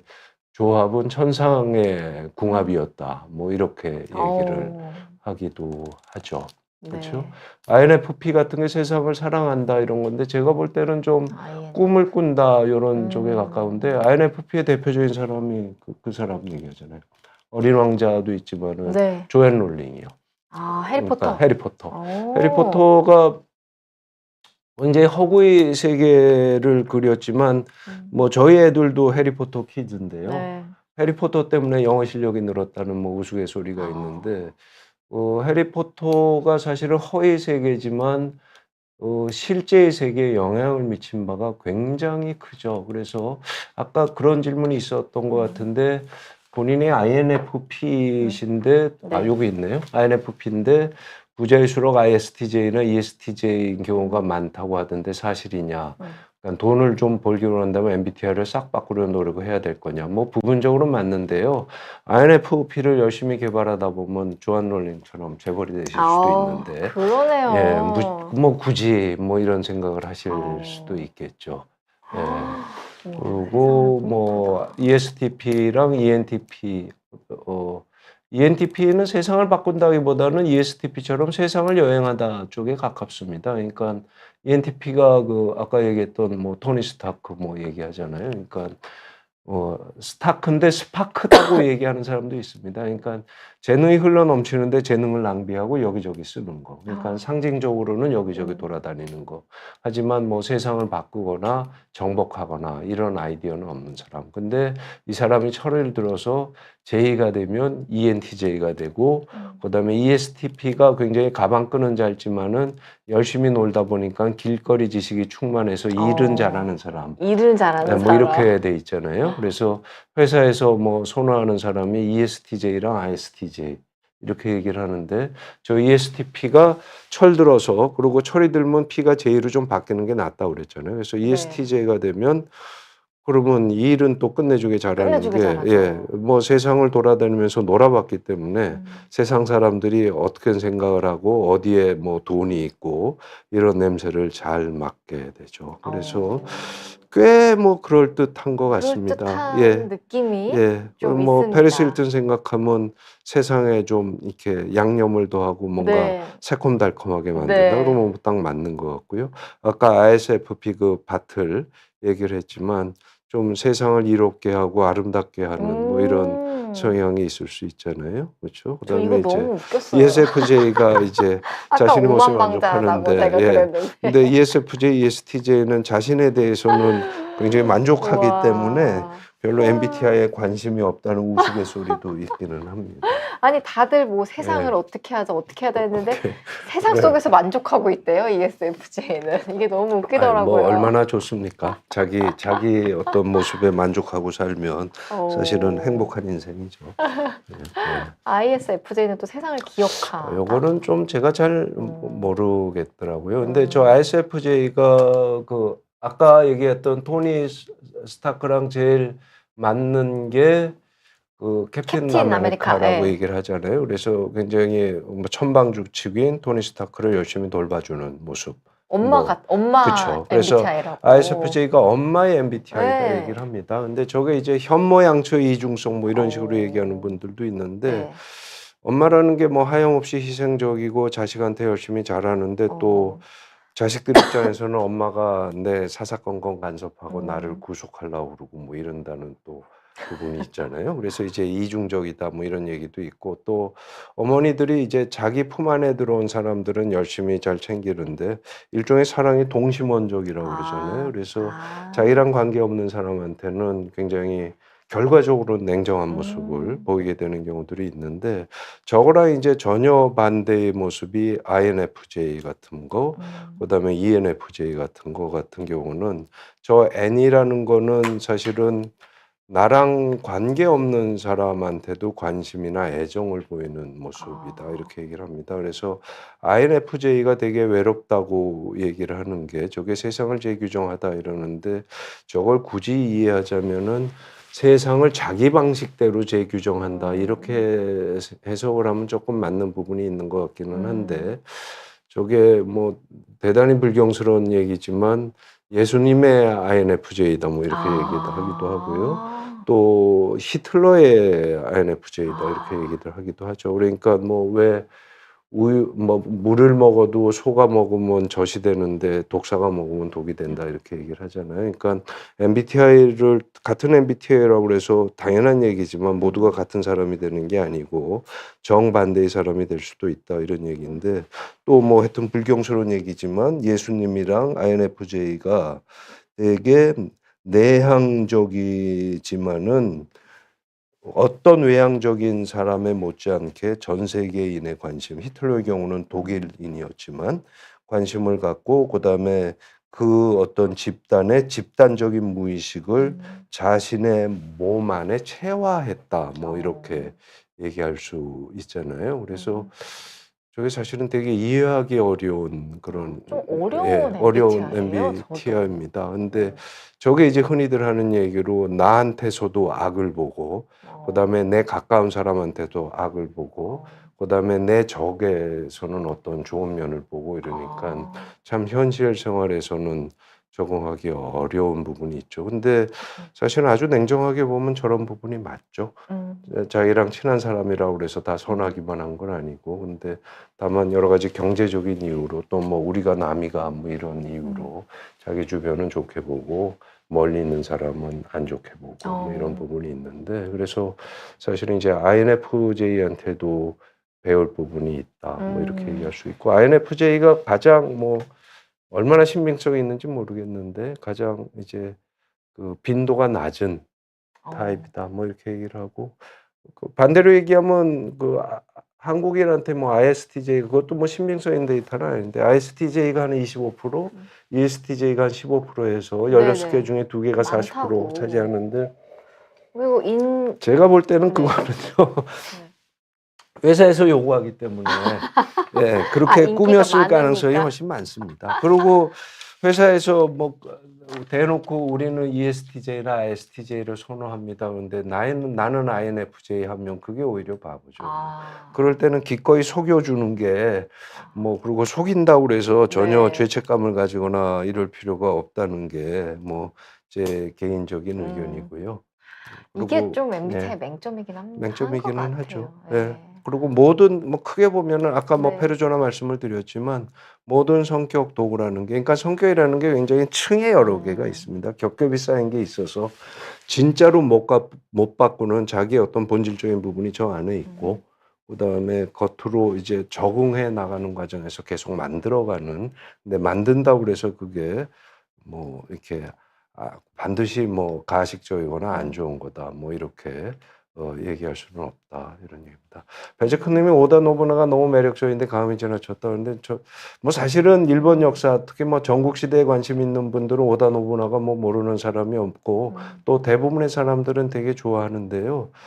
오다 노부나가 매력적인 이유 중에 하나는 이제 혹시 관심이 있으신 분들은 저게 이제 외국인 선교사 그러니까 선교하러 온 사람이 오다 노부나가의 부하가 돼서 혹은 이제 협력하는 사람이 돼서 오부나노부의 일상을 그대로 기록한 게 있습니다. 그래서 혹자들은 저게 뭐 진짜로 진실이냐 뭐 이런 얘기를 하기도 하는데 제3세계의 사람이 그 사람을 봤기 때문에 굉장히 객관적으로 받는 부분이 있는데요.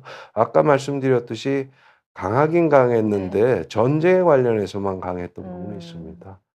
그리고 어떤 일상생활에 있어서는 굉장히 어떤 부분에서는 소탈했고 뭐 부하가 자기한테 대든다고 그래서 거기에 대해서 크게 딴지는 안 걸고 뭐 이런 부분이 있었다는 말씀을 드려서 뭐 저도 오다 노부나가에 대해서 뭐 좀 여러 가지로 뭐 아주 오래전부터 생각을 많이 했었기 때문에 강함이 지나쳤다 이런 게 이제 눈에 띄어서 그냥 한 말씀 드려봤습니다. 네.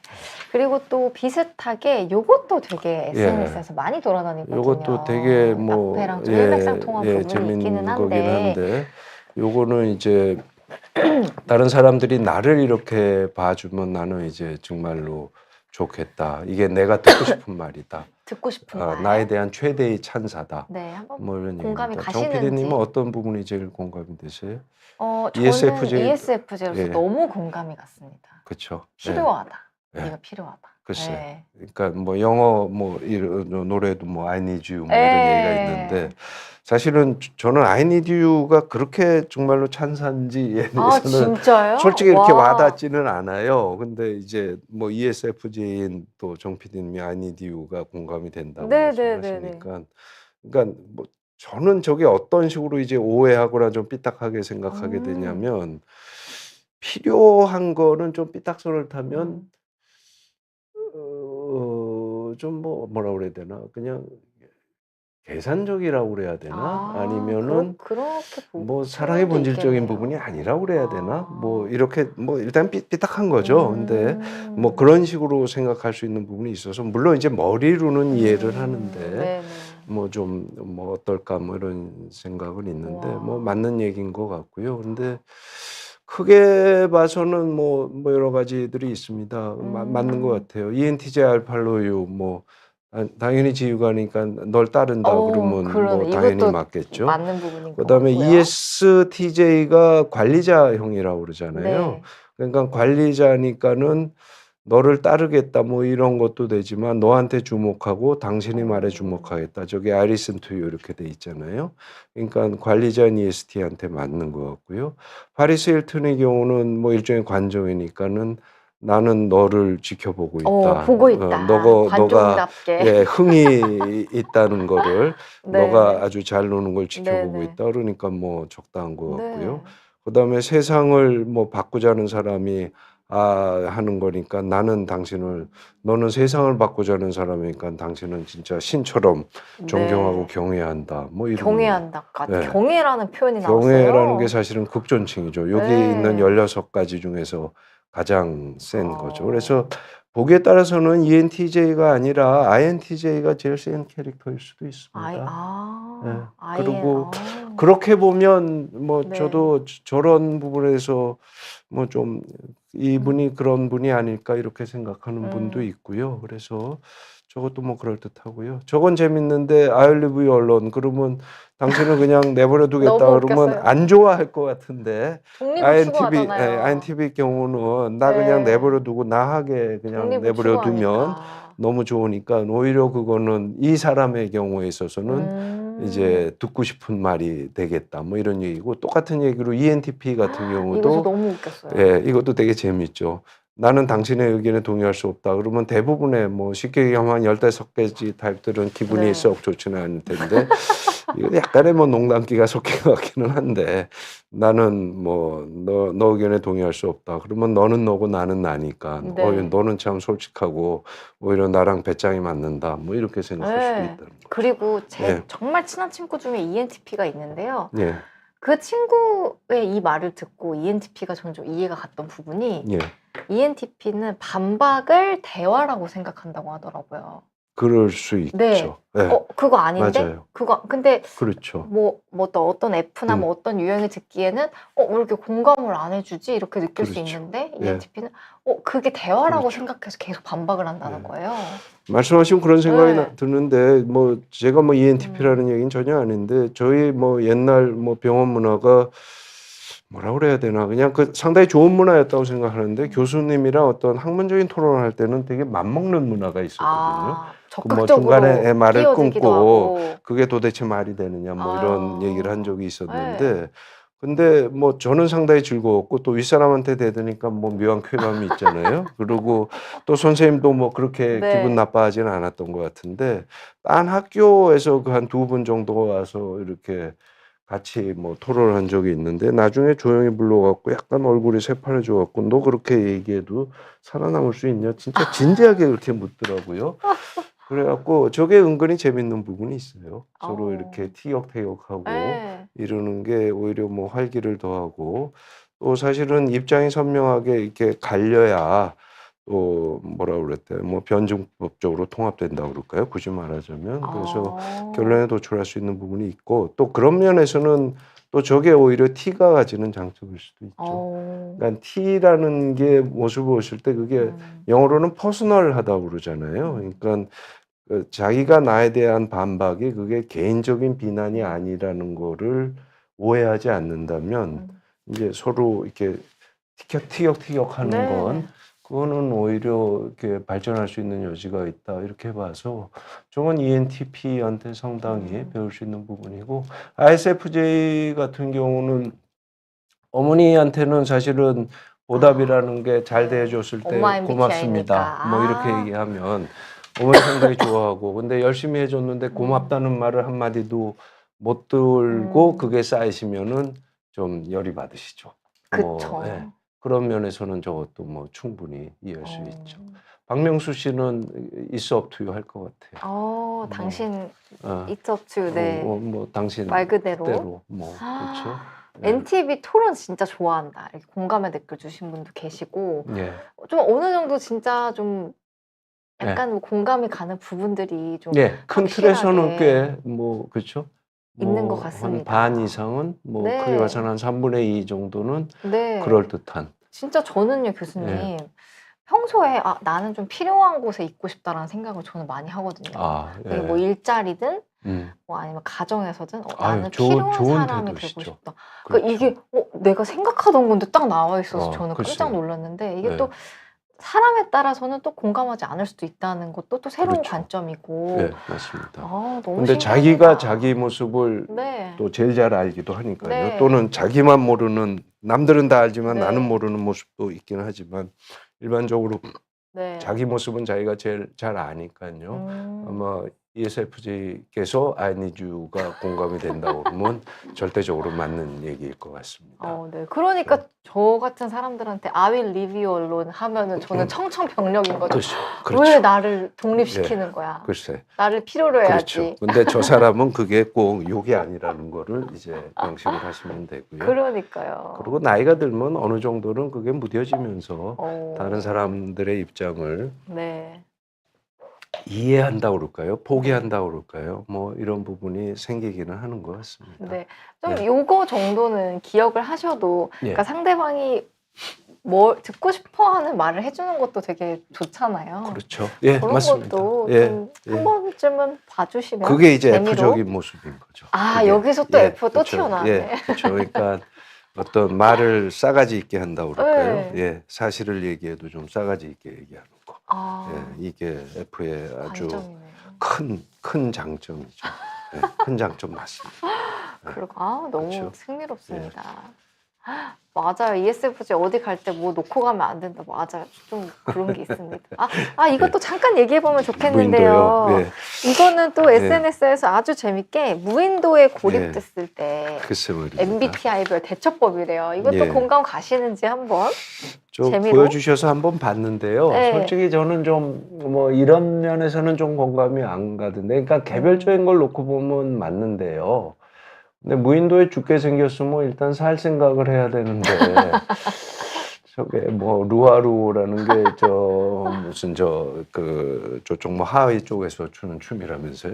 그거를 뭐 열어준다든지, 그다음에 루아루를 하자 그러고 모르는 사람을 귀찮게 굴고 이 와중에 ESFP나 ESFJ라고 이 하는데 와중에도 실제로는 또 그렇게 써요. 뭐 그렇지는 않을 것 같은데 저기서 딱 보면 제일 적응적인 건 제가 볼 때는 ISFJ인 것 같아요. 예, 그러니까 백사장에 SOS를 쓴다. 좀 현실적이고. 예, 현실적이면서 가장 네네. 도움이 되는 이런 부분이고요. 네. 근데 뭐 약간 뜬금없는 소리지만 그게 뭐 아시는 분들 많지만은 그 빅터 프랭클이라는 그 정신과 의사면서 나치 수용소에 갇혀 있었던 분이 있었잖아요. 그 사람이 이제 그 거기서 얻은 체험을 바탕으로 이제 죽음의 수용소에서 뭐 이런 좀 진지한 책을 쓰신 적이 있습니다. 근데 거기서 살아남은 사람이 누구냐 이런 거를 보면은 오히려 지나치게 낙관적인 사람, 뭐 비유해서 얘기하면 여기서는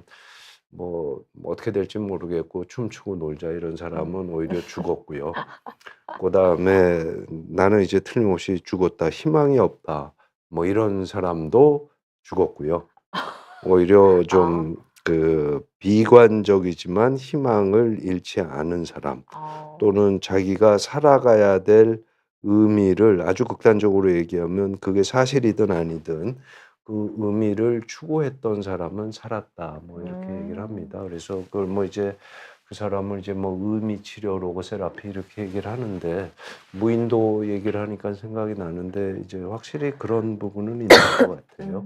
그러니까 저 그냥 뭐 재미로 보시는 거고. 재미로. 예, 재미로. 근데 각각의 상황에서 원래 성격이라는 게 그렇거든요.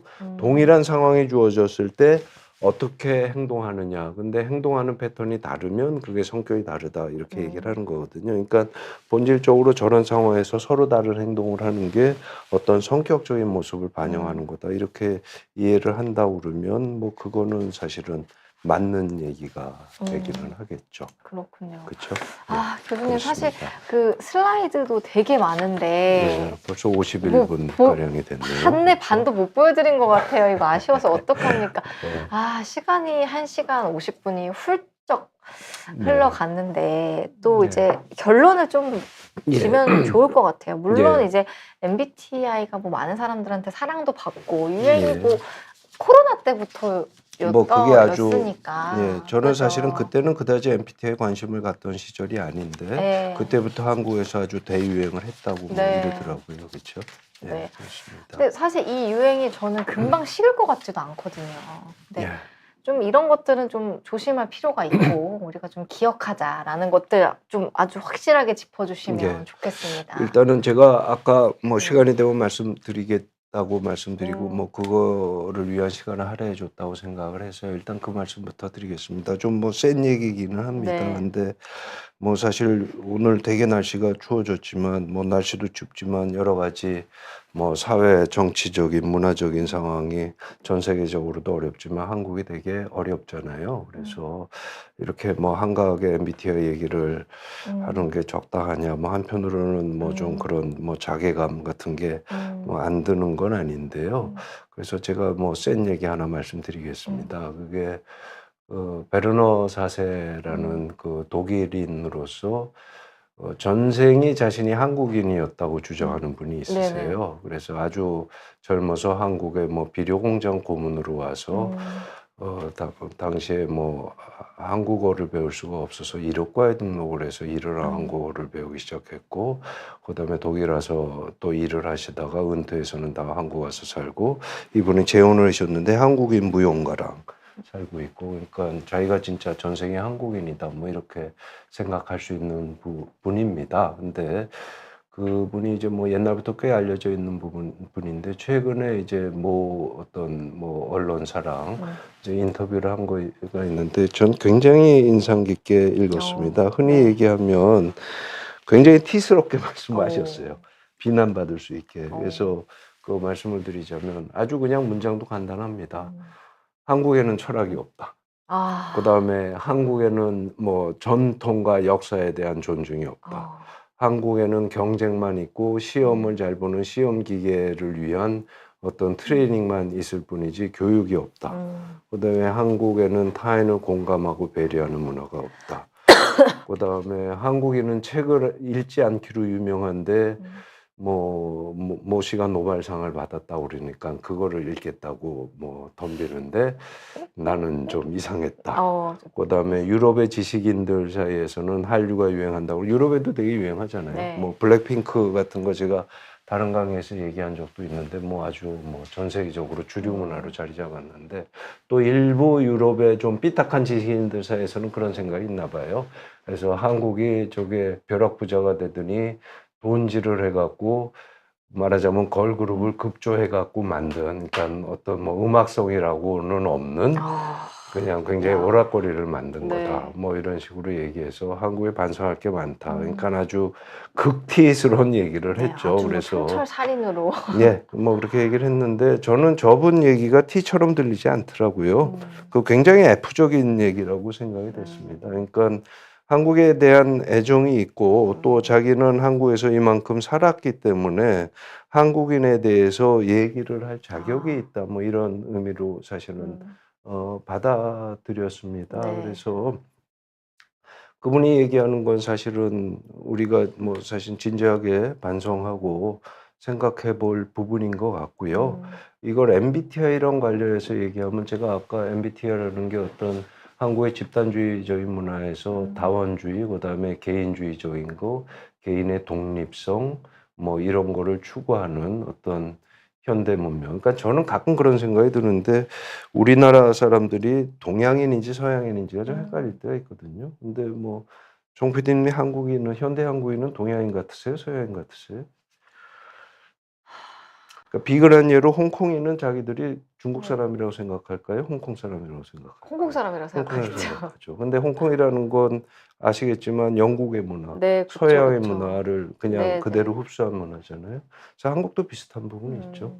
뭐 한국 사람들이 뭐 요즘 한문 배우는 거 아니고 갓 쓰고 다니는 거 아니고 아. 그렇죠? 한국식으로 생활하는 거 아니고 한옥 뭐 쓰는 거 아니고 네, 배우는 네. 거는 저 같아도 의학을 서양 의학 배웠고 그쵸.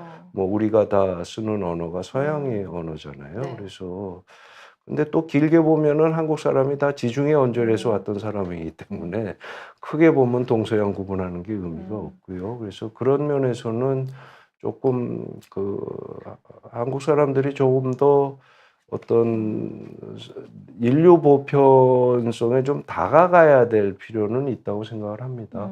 너무 좀 국수주의적이고 우리 안에 우물 안에 갇혀 있는 부분들 이런 부분이 있고 또 굳이 얘기하자면 그런 부분 때문에 지금 우리가 여러 가지 터모일을 겪는 거다 이렇게 생각할 수도 있고요. 근데 그게 원래 인간이 어리석어서 사실은 그런 부분이 있는 것 같아요. 서양이 되게 잘난 것 같지만 저게 서양이 저런 문화 만들 때까지 또 요즘 뭐 유럽이 많이 망가졌다 뭐 이런 얘기들 네, 네, 하잖아요. 그쵸. 기껏 일어났더니 망가졌다 이런 얘기를 하는데 저거 이룰 때까지 뭐 르네상스를 기준으로 삼아도 줄잡아 한 550년 갔거든요.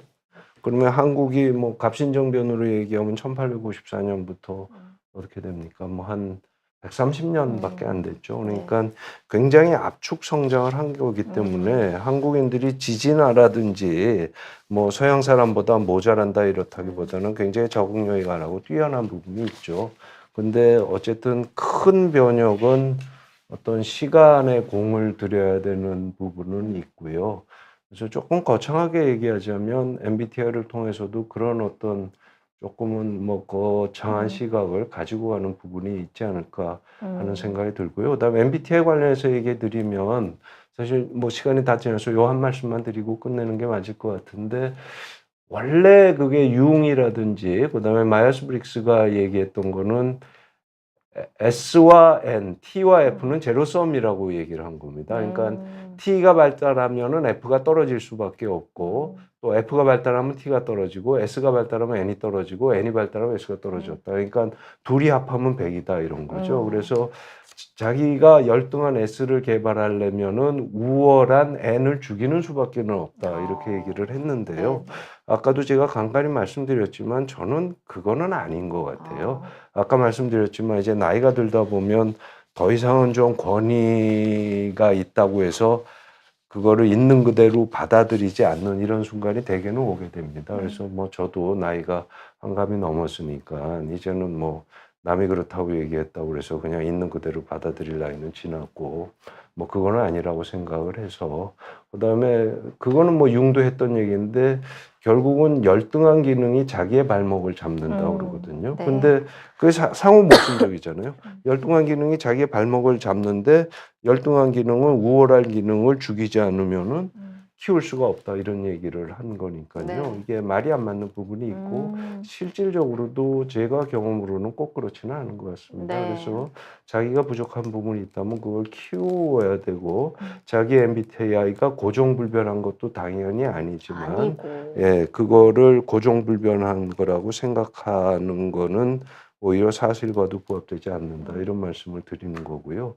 결국은 그렇게 하다 보면 제가 방송할 때 당신 MBTI가 뭐냐고 수도 없는 질문을 주셨는데 저는 대답을 안 하기로 했다고 그러고 저 잘 모르겠다고 그랬는데 일단 기본적으로 모르기도 하고 뭐 거기랑 관련해서 말씀드리면 MBTI를 계속 하다 보면 MBTI를 벗어나는 순간이 오게 되는 것 같아요. 그래서 비유해서 얘기하자면 MBTI를 통해서 어떤 강을 건넜으면 자기가 바이킹이 아닌 한 바이킹은 또 배를 쓰려고 육지에서도 배를 이고 간다고 그러잖아요. 네. 다른 강 건너려고. 근데 대개는 강을 건너면 그 배를 버리죠. 아깝고 자기한테 큰 은혜를 제공한 그런 객체지만 버린다고 그러죠. 그래서 MBTI도 버리는 게 맞지 않나 뭐 이런 생각을 그냥 결론적으로 말씀을 드릴 수 있을 것 같습니다. 네. 초월하는 순간이 조금 오지 않을까. 예, 그래서 그게 아까 말씀드렸듯이 그게 네. 자아 실현이 더 가면 그게 그 머슬로우 자신이 나중에 늙어서 그런 얘기를 했습니다. 자아 실현이 최고의 단계인 줄 알았더니 그거보다 더한 단계가 있는데 자기를 있더라. 넘어서는 단계가 온다는 얘기고 사실은 성격을 공부하는 사람들이 그런 말씀들을 많이 하시는데 최고의 단계는 자기를 초월하는 거다. 근데 그게 되게 뭐 어려운 경지처럼 보이지만 딱히 이제 뭐 현명하게 늙어가시는 분들, 곱게 늙으신 분들 보면 대개는 또 그런 모습을 꽤 보여주시는 거 아닌가 해서 그게 굉장히 뭐 어려운 얘기를 하는 건 아니라는 말씀도 드리고 싶습니다. 네. 우리가 좀 MBTI 어떻게 보면 과몰입되어 있기는 한데 예. 조금 기억해야 할 부분들을 마지막에 아주 짚어주셨습니다. 절대적인 것은 없으니 맞습니다. 이렇게 공감의 댓글들을 많이 주고 계신데요. 오늘 어쨌든 2시간 동안 MBTI에 대해서 이런저런 얘기들 참 많이 다루어 봤던 것 같습니다. 뭐 내용적인 부분도 한번 짚어봤고 우리가 뭐 정신과에서 실제로 뭐 진단에 쓰이는 것도 한번 좀 배워봤고 또 SNS에 돌아다니는 그렇죠. 유행도 예, 배워봤고 우리가 조금 경계해야 될 부분은 없을까 이런 부분도 짚어봤고요. 우리가 뭐 재미로 하는 거니까 여러분들 그렇게 좀 가볍게 받아들여 주시면 어떨까 하는 생각이 가볍지만 진지하게 이렇게 받아들이시면 좋으실 것 같습니다. 네. 아유, 늦은 시간까지 교수님과 너무 즐겁게 이야기를 나눴습니다. 교수님. 좀 뭐 좋은 질문 유도해 주시고 잘 진행해 주셔서 감사드리고요. 들으신 분들 2시간 짧지 않은 시간인데 잘 들으셨기를 기대하고요. 또 뭐 기회가 되면은 그 꼰대사의 정신과 얘기는 뭐 계속 갈 생각이니까는 적당한 기회에 또 비슷한 주제로 다시 한번 찾아뵙는 기회가 있으면 좋겠습니다. 네, 오늘 너무 재밌게 들었다고 응원의 댓글도 감사합니다. 많이 주시고 곱게 늙겠다고 이야기해 주신 분도 좋으신 말씀입니다. 아유, 계십니다.